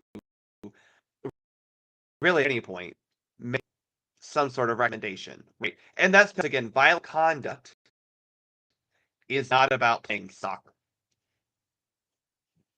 Now, if this were a bad challenge, challenge from behind, dog zone, something like that, no, I do not think that intervention would have been appropriate or legal. But I think in case of violent conduct laid out in the protocol, you are able to, hey, we actually found something. Because, again, violent conduct is not about name. Right? If someone halt someone, for example, if they see, isn't exactly the right example for this particular thing, but if they see substitutes happen to be warming up the sideline, maybe one substitute, the other substitute from a different team. Well, that's violent conduct, right? That may not be something that you see. Certainly, the referee crew is probably not paying attention to the two substitute team warming up. Maybe something maybe you've happened to find on camera, and you go, "Crap! Wait a second, what just happened here?" And well, we got to address it. It's hard because violent conduct is just so. It is a lot of what the rest of the game cover. Okay, let's get into Yanks Abroad, and I do have a highlight to start things off with our discussion of Yanks Abroad, and it's what happens when you are doing very, very well consistently in recent action. For this, we go to Serie A, courtesy of our friends at CBS Sports Golasso, and this moment from the weekend. We get a first sighter of him this evening, I wonder. Beautiful ball to find David. This is Kalulu. Great pace shown from Kalulu. He dinks it towards McKennie. A sumptuous finish from the American. What a season he's having under Luciano Spalletti. Full of goals at the moment, Wes McKennie. Large celebrations here from the Juventus players. They make it 2-0. Locatelli with the initial ball. Lovely layoff from Jonathan David. But how about this for an assist from Kalulu? Had the pace to get away from his man, dinked it into a dangerous area, and Wes McKennie with the acrobatic finish. Well, it's all smiles for the Bianconeri at the moment. Players chipping in with goals from all over the pitch, and Wes McKennie, another one of those who was on target against Cremonese, similarly to Bremer. Sixth goal in 10 matches now. Sixth goal in all comps within 10 weeks. So Weston McKennie, 4-1 win over Parma. And right now you have Juve in a Champions League spot, 45 points, sort of plus 21 goal difference, 2 points ahead of Roma. And so Weston McKennie leading everything going on in Italy. 10 minutes before scoring, he escaped with a caution after stomping on Troilo's foot. He gets a 7.5 from Gazzetta dello Sport. Kremasky and Musa were on the bench. Christian Pulisic plays at Bologna tomorrow. And you have, once again, Kremasky stayed on the bench, 22 appearances for Inter Miami, and 3 caps. He stayed on the bench for Juve so far. Let's see. Let me see if I can find the other rundowns, and I'll blow through all of them quickly and see what you have from your feedback here. Tanner Tessman started for Lyon in their 1-0 win over Lille. Balogun had an assist in a 4-0 win over Rennes. McKenzie, 90 minutes in a goal, in a draw with Auxerre. Tim Weah, 80 minutes, 2-2 at Paris FC. L'Equipe had some comments about the two of them. Malik Tillman followed up on his 2 goals in Leverkusen's 3-0 midweek win with his 4th Bundesliga goal, 3-1 win over Eintracht Frankfurt that keeps Leverkusen rolling. Let's see. So Noah Kai Banks, Christopher Lund, Malik Tillman each got 2s. The lower number is the high, and that's what you're looking at here. James Sands gets a 4. Joe Scally gets a 5. You end up with, we mentioned Weston McKennie's goals. You've got, we mentioned what's going on in Italy. Hang on, I've got other countries going on. I know Bart's having issues with his service this morning, so we'll see what's going on. There's the video portion. So you've also got, hang on, as I'm touring the countries here. Johnny got 90 minutes in a draw with Atletico de Madrid. Alex Freeman on the bench at Villarreal after posing in front of an Audi. Diego Cocan on the bench for Barca. Big Pat got his 4th goal in scored Derby's 4th goal in a win at Bristol City. 9 goals, 4 assists in September for Patrick Agimang. 3 goals in his last 4 outings. And in Serie B, Gianluca Busio got his 5th goal of the season for Venezia in a 2-1 win over Carrese. Venezia is atop the Serie B standing. So what sticks out for you from other Yanks abroad from the weekend? I'll go with 2 that you want to talk about. First, Johnny Cardoso, because he started to play again. And finally, it's a full 90-minute match. I think that's just a positive sign for him after coming back from injury. I think Atletico is a little bit right now, but for Johnny to be able to come back and to play a full 90-minute match, that's great for him. The other one that maybe possibly playing his way in contention for a World Cup spot is Big Pat Agimang, because it's hard to ignore a guy who's just scoring a lot. It just really is. It's something that I think fully wondered if he actually fit on the national team during the past summer at the Gold Cup. He was good at certain things, not great at other things.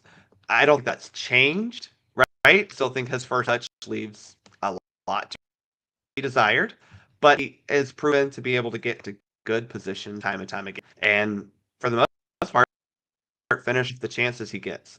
That type of player that I think if you are looking at our striker pool, you have 2, maybe 3 very similar strikers. Pepe, Balogun, and Wright are all play with the team type strikers for the most part, right? Pepe is a little more direct, but none of those guys really hold up guys get forwards. Pat obviously is. And so if you are possibly bringing 3 strikers, I think it'd be using Haji as a winger and can play striker. So I think he's on the roster no matter what. But for me, it's just at least continuing to prove that he can do it. And especially since the turn of the year, he's been pretty on fire. Good. We'll see where it goes from there. One move that I wanted to discuss with you on the women's side, the NWSL, obviously on the transfer side of things, the Ricardo Pepi deal, proposed 37 million euro move from PSV Eindhoven to Fulham, collapsed overnight. And so the idea was that Fulham I was shocked that was going to continue to go through, to be quite honest, after the fractured arm. And I think that is a summer transfer for Pepi. Hopefully he's fully healthy, has a good World Cup, and then, I think for both parties to do that in the summer. I think they are. And so the idea this go round was if Fulham could find, or if PSV could find a replacement, then the deal would go through. They could not. And so it's off the board for the moment. But the one NWSL move that I wanted to discuss with you, Denver once again coming to the front of the line, bringing Eva Gaetino over from PSG through the 28 season.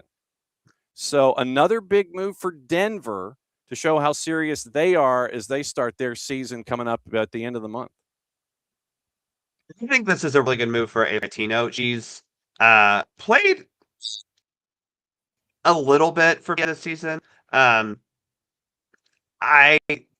don't know if PSG is the best club necessarily to be at right now for her. I think she's still very young. And also PSG this season just not having a fantastic season. So for her to come back to NWSL after time with PSG, I think that's kind of smart. And I think further, as you said, further cements Denver as trying to be a serious player from the jump. She has a decent enough center back. I think maybe also for her, looking at this for a national team standpoint, going, look, I haven't getting the looks from Emma that I want. Seems like Emma's calling up a lot of NWSL stacks right now. Basically, if you're not named Gurma, you're not from overseas. And so maybe she sees it that way. I think that's a good look for her. I think this is going to be a good move for someone who been part of national team discussions, kind of falling out, maybe moving back to NWSL, maybe finding a club where she will be getting a little bit more playing time consistently, playing at a higher level more consistently. I think most important is probably good for them because PSG now again the season not very good. Champions League has been hit or miss as well. So for them, I'm not sure where they're supposed to be the best club, and they're struggling for that right now. I like this for Eva. I think this is a sign that PSG maybe not quite what we thought they would be.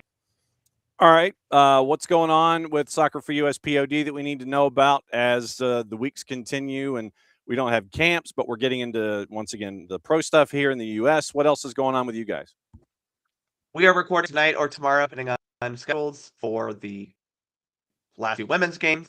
And then February will be interesting because we get She Believes at the beginning of March, but we have a whole lot of nothing. And I think it might be a good time to project out what our depth charts are, but also look at some big themes right now for men's and women's national teams because, as I mentioned last Friday, She Believes Cup might be our best available 23 for the U.S. women. And I think, based on what Taylor said, and what should happen, March's window that will be in Atlanta should be your best available 23 for the USMNT. So it is time to start looking at what those look like for us. And we are looking forward to that when you guys get together for the next go-round of the SoccerForUSPod. As always, my friend, great to see you, and we will catch up with you when you come in and crash and let us know what else is on your mind. If there's any other breaking news when it comes to the women's soccer side of things, whether it's pro, whether it's national, whether it's international, whether it's intergalactic, or somewhere in all four. Because I heard that Jupiter is starting a national team program that we need to keep an eye on. Just a little. Yeah. So as John, always, my friend, great to see you. Can I ask you a question Yep. before I leave? Can I ask you? Sorry. Sure. Do you I'll think see. Colorado Rapids should? Do you think Colorado Rapids part of the rebrand will just be moving into the Denver Summit Stadium? Well, I mean, the folks at the Sporting Goods Park, it's you might have. I want to know where and the thing is, well, this season, Summit's playing, I think, in 3 separate facilities as they get their own stadium up and running. I mean, I think that Major League Soccer would sit there and say, no, you need to stay in the Sporting Goods place because it's a larger it's a larger capacity. But I mean, they ain't filling look, it. No, and that's it's like if there is a winning product, it has shown that in that market, you will have folks that will go and support this club outside of the diehards and the season ticket holders. Your casual fans will come in. So I am intrigued. I will have this as something that we'll put on like shelf number 3. Who has the higher average attendance in 2026? Yeah. Is it going to be the Summit in multiple venues, or is it going to be the Rapids in the Sporting Goods Park basically out in Wyoming? Or no, wait, Colorado, Utah. I think it's Kansas. I think west. Kansas. Yeah, toward the airport is where Kansas. Okay. So that is going to be one of the. It's flat. It's Kansas. Starts to get mountains. It's Colorado. That's my. So, whichever. Yeah, I think it's out by the airport. So that to me is going to be one of the questions. Well, it's between the airport and the city. Yeah. Yeah. So shelf number 3, better attendance, Summit or Rapids. I think that's going to be one of my big questions. So we'll keep an eye on that. They're going to rebrand because that's the solution. Every time team sucks on the field, you rebrand and that it means that more people buy merch.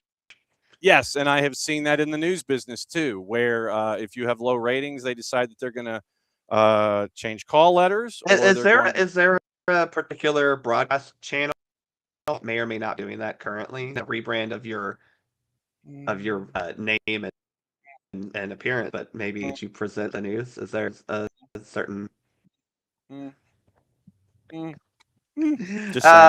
Y'all, so next week we'll have fun. Yes, well, with that. Yes, there you go. We'll see you soon, my friend. All right, and there he goes with his cup of coffee. So there goes Bart. Okay, it is about 25 minutes before we get out of here. All right, so 3 hours and 18 minutes. So you're looking at 7 o'clock. Let's see. So they're calling it. Let's see. So at I'm trying to do math. So 13, 1,400 hours here. 2 o'clock, 7 o'clock. So it's not Big Ben chimes. It's 7 o'clock local time. So 7 o'clock local time, 2 o'clock here. Transfer windows over. Now, here's what we know as of right now. We mentioned the Pepe deal is off.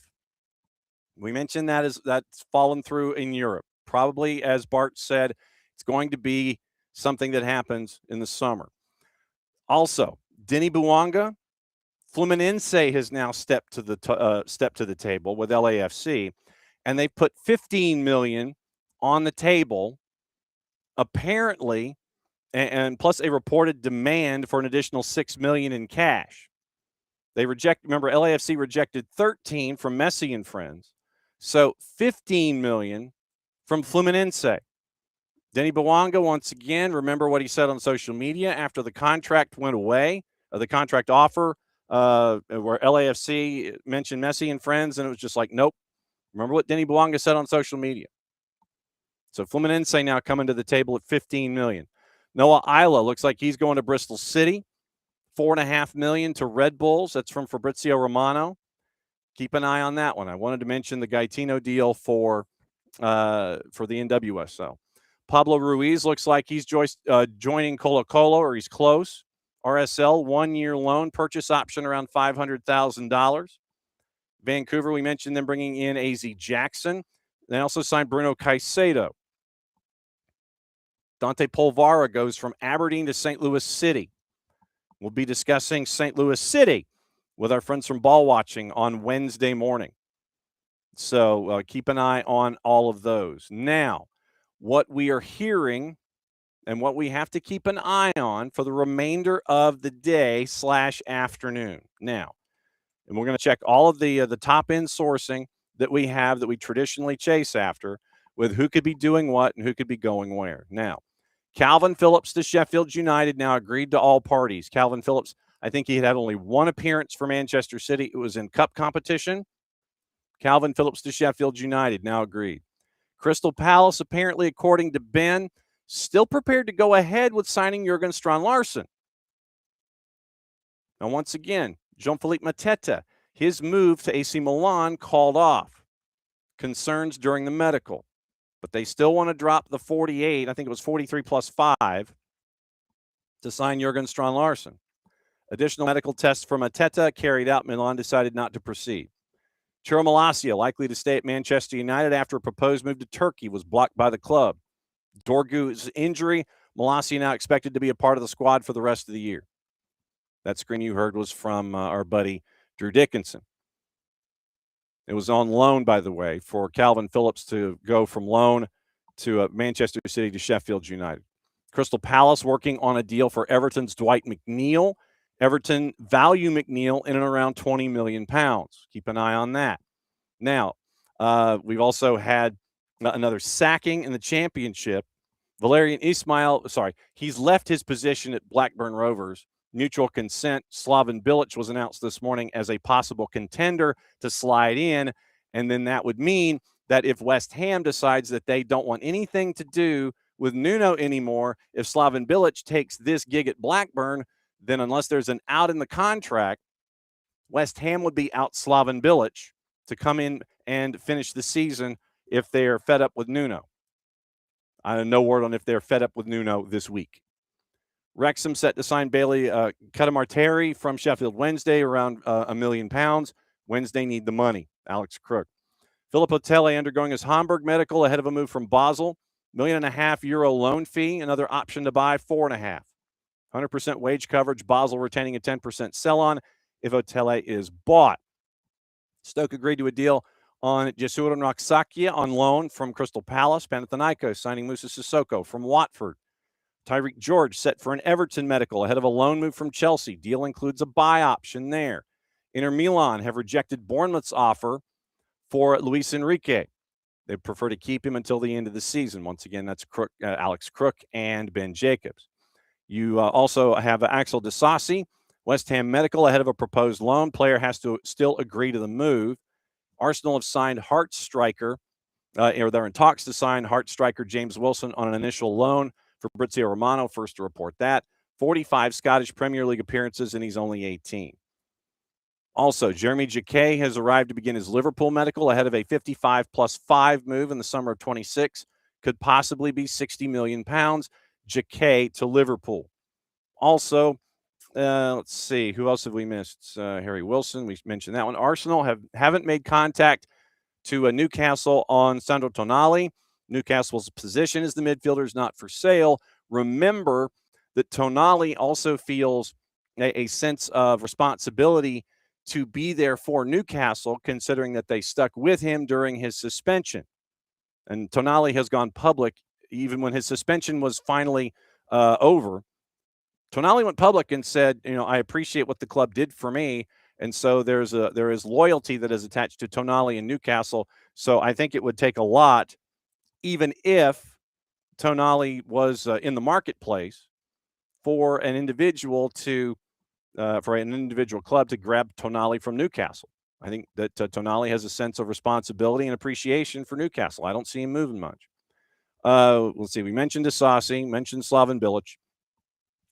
Brian Gruda joining Leipzig on loan from Brighton, looking for game time at the age of 21. So let's see.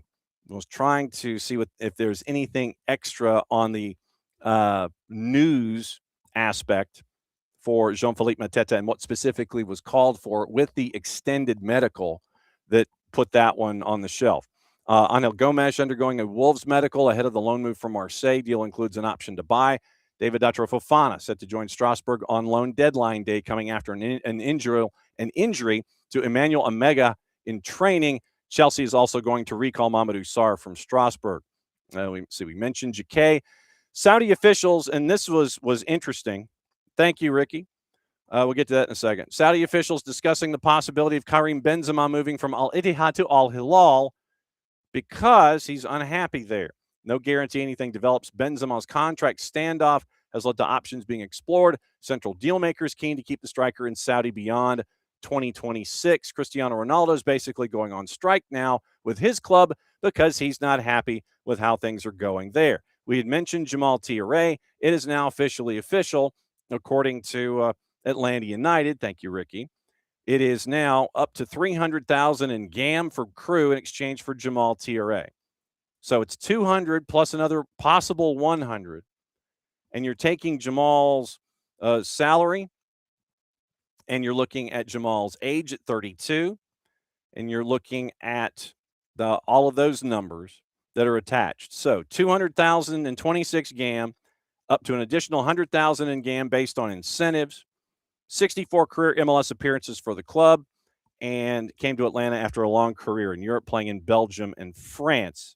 So 300,000 up to 300,000, 200,000 this year, possible another 100,000 if incentives are met.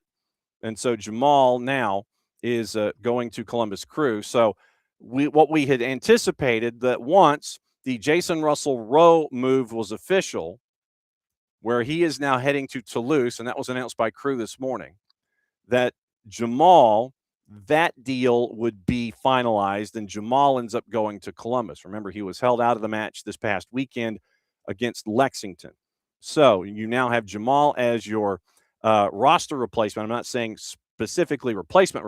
He's not the Russell Rowe replacement. He is taking that spot on the roster to help out with experience on the front for Crew as Jason Russell Rowe heads to Toulouse for an undisclosed fee. So now, once again, as it looks for Atlanta United, Hibbert and Oyos in net.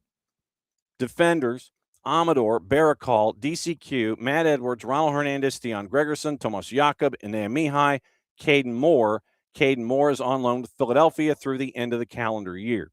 Midfield, Miggy Alzate, Jay Fortune, Adrian Gill, Saba, Alexi, Tristan, Santi Pita, Will Riley, Cooper Sanchez, Aiden Torres. Forwards, Luke Brennan, Ashton Gordon. And this is just the designation by the team. Remember, this goes back to what we were talking about in hour number one about positions. Designation by the club. Luke Brennan, Ashton Gordon, Latte Lot, and Togashi. Ashton Gordon is in Chattanooga with Chattanooga FC for the calendar year. And once again, Barakal, who is on loan from Getafe through the end of the fiscal, June 30. So Barakal's on loan through June 30. Atlanta United will have a question at that point of the season. What do they want to do? And then you have, once again, Caden Moore with Philadelphia Union, and you have Ashton Gordon with Chattanooga FC. So right now you have a roster of 26. Your roster numbers 26 as you head to Texas for the Torneo de Tejas, where it is Houston coming up in 5 days' time. And obviously we'll keep you posted on everything going on with Atlanta United as they are away from here for the next week plus, next 12 days actually, before they come back and be ready for the beginning of the season on the 21st. So that's where we are with Jamal Touré and his move outbound to go. And now, once again, we mentioned Elias Baez. Keep an eye on that. Was reports this morning that the only thing that you're missing is the paperwork and the visa was how it was phrased. And it looks like it's going to be, at least reports from Argentina, according to Adriano Savali, it's going to be a 3-year deal, options for years 4 and 5. So coming in from San Lorenzo, and 21-year-old defender awaiting the visa. And that's where we are. And by the way, Adriano Savali, 16,500 followers on the 180 character app. He is a part of Bola VIP, and he is also a part of a V Sports team, and also a part of Mercado de Pases in Argentina, which has 98,000 followers. Savali is a part of that journalistic group. And so Cesar Araujo has already traveled to become the new player of Tigres. Rise is a free agent after his time in Orlando City, signing a 4-year deal. So that is up this morning as well for the purple team and for Tigres in Liga MX. So Martin Caceres has been announced as going from one place to another. Luis Miguel Angulos, one step away from Peñarol, loaned for a year from Talleres. So Baez awaiting the visa to travel. That is what Savali is saying. Total agreement for him to – there is total agreement for him. This is from Savali. Total agreement for him to arrive from San Lorenzo, signing a 3-year deal, option for 2 more. So 3 + 1 + 1 is what is anticipated when the visa comes through. We'll say when. But technically we should say if and when. If and when the visa comes through on Elias Baez, 3 years from San Lorenzo, options for years 4 and 5. So that's what you're staring at when it comes to Elias Baez. Now, domestically, let's find out what's going on in the minds of Tom Bogert to start. And we had mentioned once again the Jason Russell Rose situation, officially official this morning. Obed Vargas, Atletico de Madrid, in talks to sign him from Seattle Sounders. No agreement yet. Keep an eye on, once again, you have until 2 o'clock this afternoon to get that one figured out. And so, according to reports overseas, Rick Elfrink, Pepe is out another 6 weeks. PSV's got a 17-point lead in the Eredivisie. They're eliminated from Champions League, which means I believe they dropped to Europa at this point. And so PSV could not get a replacement, out another month and a half. Couldn't, and so you're looking at mid-March now for Ricardo Pepi to come back, even with the gap being 17 points. And let's see, Fluminense, we mentioned Fluminense with the word coming from Christian Moraes from Enzone Brazil and Territorio MLS, that Fluminense, $15 million. That's what you're staring at right now. And FC Dallas finalizing a deal to acquire Jonathan Sirois from CF Montreal. Deal worth $150,000 and $200,000 in add-ons, 102 apps for Montreal. Reason for that is the transfer of Martin Paz is officially official. That happened overnight, and if I'm not mistaken, it actually was officially official this morning. I'm checking really quickly. And so now it's official on both sides. Crew have announced that they have picked up Jamal Touré.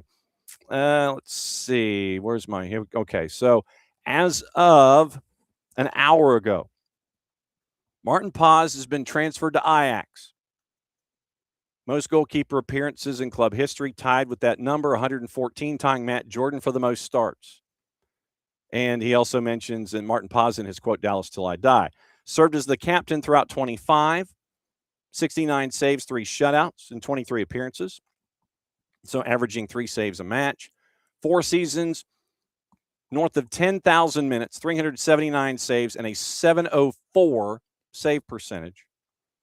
Joined on loan from Utrecht January 20 of 22. And so born in the Netherlands, represented the Netherlands on the youth international level before becoming an Indonesian citizen through his late grandmother. And so the one-time switch was made. Martin Paz has been transferred to Ajax. And so that lends itself to the notion of the pickup that is being discussed, and we have to phrase it all this way, that the pickup that is being discussed for FC Dallas involving Jonathan Sirois. So we're keeping an eye on that today as well overseas. Juan Manuel Sanabria traveling to RSL to complete a transfer from Atletico San Luis. And remember, more time here, another month plus to get deals done inside Major League Soccer. Sanabria right now looks like it's between $2 and $3 million, according to Tom Bogert. No DP. Cesar Luis Merlo first to report that. We mentioned Noah Isla and Fabrizio Romano. 59 appearances for Noah Isla, leaving Red Bulls. And looking for, you're going to have to try and find somebody now in central defense when Red Bull is chasing everything. The fee initially reported by Bogert on Russell Rowe, $2.5 million plus add-ons and a sell-on clause. Jason Russell Rowe out of contract at the end of the year, wanted to move to Europe, and so now that does happen. Purple team finalizing a deal to sign a center back out of the Polish league, the Ekstraklasa. Dusan Stojinovic, 25-year-old, helps out the back line. And there's no, according to Tom Bogert, no further discussions involving Iago and Flamingo and coming to the purple team. So that's kind of where we are with those moves inside Major League Soccer at the moment. So that's what you're staring at here. Timo Werner has made his first appearance in everything. Oh, and the Herman Barderame transfer official with Messi and friends as well. So AZ Jackson acquired on loan in Vancouver. We mentioned Barderame. Dante Polvara we mentioned from Aberdeen. Like I said, our friends from Ball Watching in St. Louis will be here on Wednesday to break that all down for us. And you have that going on right now. So let me see if I've missed anything when it comes to MLS transfers as we go forward. Let's see what movement happened that I might not have discussed or dropped here. We mentioned Berterame, mentioned Bruno Caicedo from Barcelona to Guayaquil on a transfer, mentioned AZ Jackson, and mentioned Dante Polvara. Okay, so we're caught up in all of that. So Jamal Tiare is gone now for Atlanta United. Torneo de Tejas, the 7th, the 11th, and the 14th. It is at Houston, Red Bulls in Frisco, and FC Dallas in Frisco. So right now, you still have 2 U22 slots available for Atlanta United. Thomas Jakob is your only U22 at the moment for Atlanta United. Miggy, Latte Lot, Alexi, your 3 DPs. Looking at $4.5 million in GAM, that number is going to increase to about 4.8, and that will be added to the stacks now that Jamal Tiare is heading to Columbus. And so that's where we are with that. I'm trying to see if there's anything else going on. Let's do what to watch, where to watch it, how to watch it. And that's brought to us by our friends at Fanatis, fntz.co/soccer down here. And that link is important. It helps them out. It helps us out. It helps you out. Adding more matches to everything you've already been watching. With Fanatis, you get all the BNs, which means you get everything from the Polish League to the French League, and you get currently the CAF Champions League that's going on right now. You get that. You had that all weekend. You get Tigo Sports. You get TVV as an option for you. CDO, Nuestra Tele. You get CATV on occasion, depending on the league in South America or Central America that we're talking about. And you get, I'm trying to think if there's anything else that I missed. Oh, Liga 1 Max Pro out of Peru. You get them as well. Once again, all in one place. You get TSA out of Argentina. One subscription, one home. Fanatis, fntz.co/soccer down here. And all the FOX channels are pretty much showing the same stuff out of the league that we neither condone, endorse, nor promote. BN has Super League at noon, Turkish Super League at noon, involving Fenerbahce. That's also simulcast on BN en Espanol. Let's see. Sunderland and Burnley's at 3 on the Premier League. Deportes, ESPN Deportes has La Liga at 3 o'clock, Mallorca, Sevilla. Doubleheader in the league that we don't talk about with Fox Deportes, Fox ONE, and FoxSports.com. Mallorca, Sevilla is on the Plus at 3 o'clock. Paramount Plus has Udinese and Roma at 2:45. Fox Soccer Plus, 6 o'clock, U17 championships on the women's side. Trinidad and Tobago and Barbados is at 6. FS2 has a double header of that. It is Haiti, Guatemala at 6, Costa Rica, Cuba at 8. 5 matches on Fox ONE starting at 3 o'clock involving the U17s themselves. So if you have that as a part of your broadcast plan, then that is that is all in that is all in your wheelhouse, as the kids say. So let's see what I'm trying to see if there's anything else that has been added when it comes to transfers and such. I'm trying to see quickly here what's going on. Further medicals, no details. 48 million pounds. Okay, so contracts finalized this afternoon for Jurgen Strand-Larsen. Deals proceeding as planned. Completed a medical today ahead of the move. Contracts have been finalized. Keep an eye on that. Let's see. Jacquet's medical at Liverpool is underway as of 6 minutes ago. 55 plus another 5 in add-ons. Also, Everton would not sanction the McNeil loan move before the deadline amid interest from Crystal Palace. Crystal Palace is exploring a move for the winger. Nottingham Forest have also shown interest in reuniting McNeil was Sean Dyche.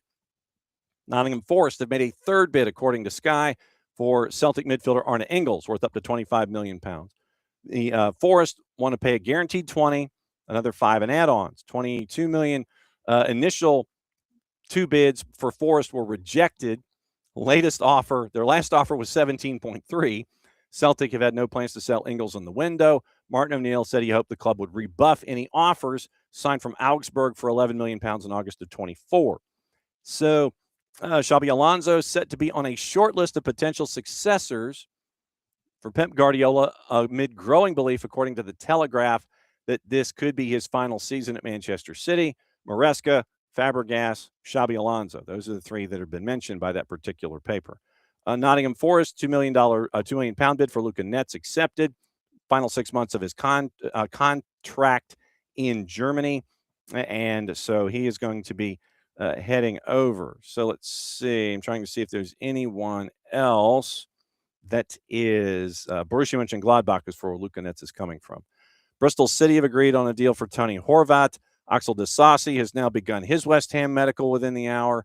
So that could happen. Loan from Chelsea, interest from elsewhere, including AC Milan. And let's see, looking at the promotion race in the championship, Ethan Wheatley from Manchester United joining Bradford on loan for the rest of the season. Spent the first half of the season at Northampton. And let's see, trying to see if anything else is up and running. So we mentioned Calvin Phillips and his deal within the last hour, leaving Manchester City to join Sheffield United on loan for the remainder of the season. And 7 minutes of football this year, and that was just in the Carabao Cup.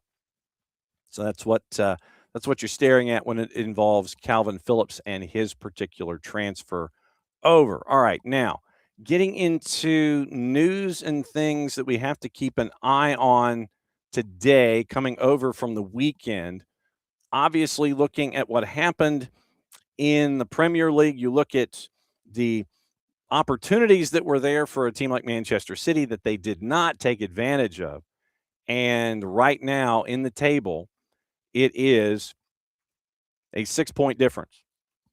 6-point difference for Manchester City. It could have been 4 if they had gotten the win last time out that they did not. And so after their surprise draw with Spurs, it's back to a 6-point margin, and we are through match week 24. Villa is third after even their loss. They had an opportunity to jump Manchester City, but with the loss that they had to Brentford, and it was 10-man Brentford, Villa is third. And so that's the chase group right now. That's your A number ones, those within reach of Arsenal at 53 points, 6 points ahead of Manchester City, 7 ahead of Villa. Chase group number 1. Now, Manchester United, fourth at 41 points, unbeaten in their last 5. They've won 3 in a row. Chelsea at 40 points. Liverpool at 39. They've only lost once in their last 5, although 3 of those are draws. 36 points for Brentford after their win. They've won 3 out of 5. Fulham at 34, ahead of Everton on goals scored. And that's the difference between 8 and 9. You have 3 teams at 33 points. Newcastle down to 33. Sunderland ahead of Bournemouth on goal difference. That gets you to 12, 31 points, and Brighton. Spurs, 3 points in their last 5 matches, all draws. Spurs at 29 points ahead of Crystal Palace on goal difference safely. It's a 6-goal margin. Leeds is at 26 points, even with Forest, but ahead on goals scored.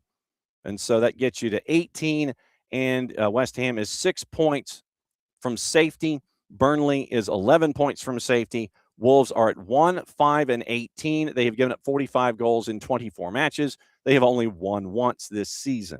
But once again, remember, Sunderland and Burnley is Monday Night Football. It's coming up at 3 o'clock on USA. So that's the main stuff that happened in England over the weekend, giving you just a quick peek at everything else. I'm trying to see if there's anything that we need to keep an eye on outside of talking points and such. So let's double check the transfer window and let you know what else is going on today. 471 deals have been completed in this transfer window. Total value, 821 million pounds. 821 million pounds. Emil Holm, defender, Bologna to Juve is a loan deal. Let's see. Andreas Edmondson goes from Wisła Płock to Verona for a little over 2 million pounds. A lot of stuff today is loans, and that is you're just moving pieces.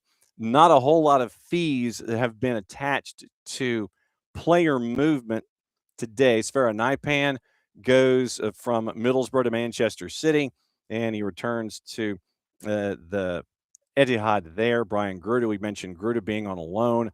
And what happened yesterday, Siddiqui Sharif went to Fenerbahce. That was one of the players that was highly rated at the age of 19, 4 million euro loan fee, 18 million euro purchase option in the summer. So Siddiqui Sharif, the 19-year-old, goes from Angers to Fenerbahce. You've got Zinchenko, officially Arsenal to Ajax for only 1.3 million pounds. Cuts back his season-long loan at Forest to go to Ajax. 1.3 million. Wow, 1.3 million pounds. Ciro Immobile from Bologna to Paris on a free, over 300 club career goals, leaving Bologna after 6 months to join Paris FC. That happened yesterday. Stefan Ortega was another surprise. Manchester City to Forest for 500,000 pounds. Third choice keeper at City, 6 months left on the deal. He is there for cover for John Victor. So that's your Premier League moves. And so we mentioned the Eva Gaetano move in women's soccer. 289 deals completed on the women's side of things. Carly Wickenheiser yesterday goes from Epi Haken to North Carolina Courage. Going to play her club football outside of Sweden for the first time. Faith Weber transferred from Denver to Tampa Bay. Natasha Flint goes from Tampa Bay to Denver. You've got Cynthia Cabezas, defender, goes from San Diego to Marseille for an undisclosed fee. We mentioned Eva Gaetano. You've got Pauline Pero-Magnin, who is now officially a free agent from Juve. 2 Serie A Femenina, 3 Italian Cups, 3 Italian Super Cups, 1 Serie A Women's Cup during her time at the club. McKinley Crone goes from Orlando to Fort Lauderdale United. Trying to just look at women's transactions that would be domestic in nature, one league to the other. Cameron Brooks from Napoli to Courage. And so that's another undisclosed fee. And Sophia Jakobsen from London City to Toluca. We got to mention that one briefly, but we'll go back and mention that one. Half a season with London City, despite signing a 2-year deal, goes to Toluca on a free. So keeping an eye out on that as well. So that's kind of where we are this morning with all of our transfers. Minimal Monday, Abby, right there with you. And hoping that it is, in fact, a minimal Monday. Abby, good to see you. Ricky, thanks for the producing. And Abe coming up with crisscross applesauce. Morning, David. Morning, Lokeville. And 1:30, once again, thank you for letting me know that I was muted to start. But yeah, so Elias Baez, keep an eye on that. And Jamal Tiare now officially in Columbus. So one more thing before we get out of here. So what I originally thought of for opening kickoff was this. I'm left-handed. And for me, the first person that puts together the left-handed store, and I mean legitimately markets the left-handed store, is going to make a killing. Left-handed scissors, left-handed can opener, left-handed left-handed buttons on a male shirt. I don't even know if you remember this story, but there was one time I was traveling for high school football, and I literally go into a store, and I see this golf shirt, and it's a cool golf shirt. It's got it's got like the shark's. It was a purple golf shirt and had the shark's teeth in white going down the button, down the button element down the middle of the golf shirt. And I'm like, oh, that's great. And so I found it in an extra large, and I'm going, this is fantastic. And so I'm sitting there and I'm buttoning the buttons on this left-handed, and all the buttons are lefty, and I'm sitting there and I'm buttoning the thing, and the golf shirt's right there, good to go, no worries. Boss reminded me that that's a left-hand, that it is not a left-handed golf shirt. It is a women's golf shirt. So your guy right here bought a women's golf shirt thinking it was a left-handed men's golf shirt. The first person that comes up with the left-handed store where you have left-handed dominant clothing for both men's and women, you, sir or madam, will make a mint. You will absolutely make a mint. All the left-handed things that we sit there and we're dominant, the left-handed notebooks, the left-handed where the opening is reversed. All these, like I said, all the left-handed things that we sit there and we wish we had, all the utensils and the kitchen utensils and all that kind of stuff, the clothing and all of those things. First person that creates the left-handed store will do a tremendous bit of business because all of the left-handers will go there. And they won't go anyplace else to get their clothing because I was trying to button a dress shirt. And being a lefty, I could come over here and I could button the right cuff, no problem.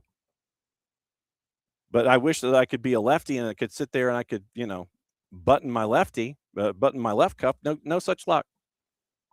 Having my right hand trying to do left-handed business, that's not going to work.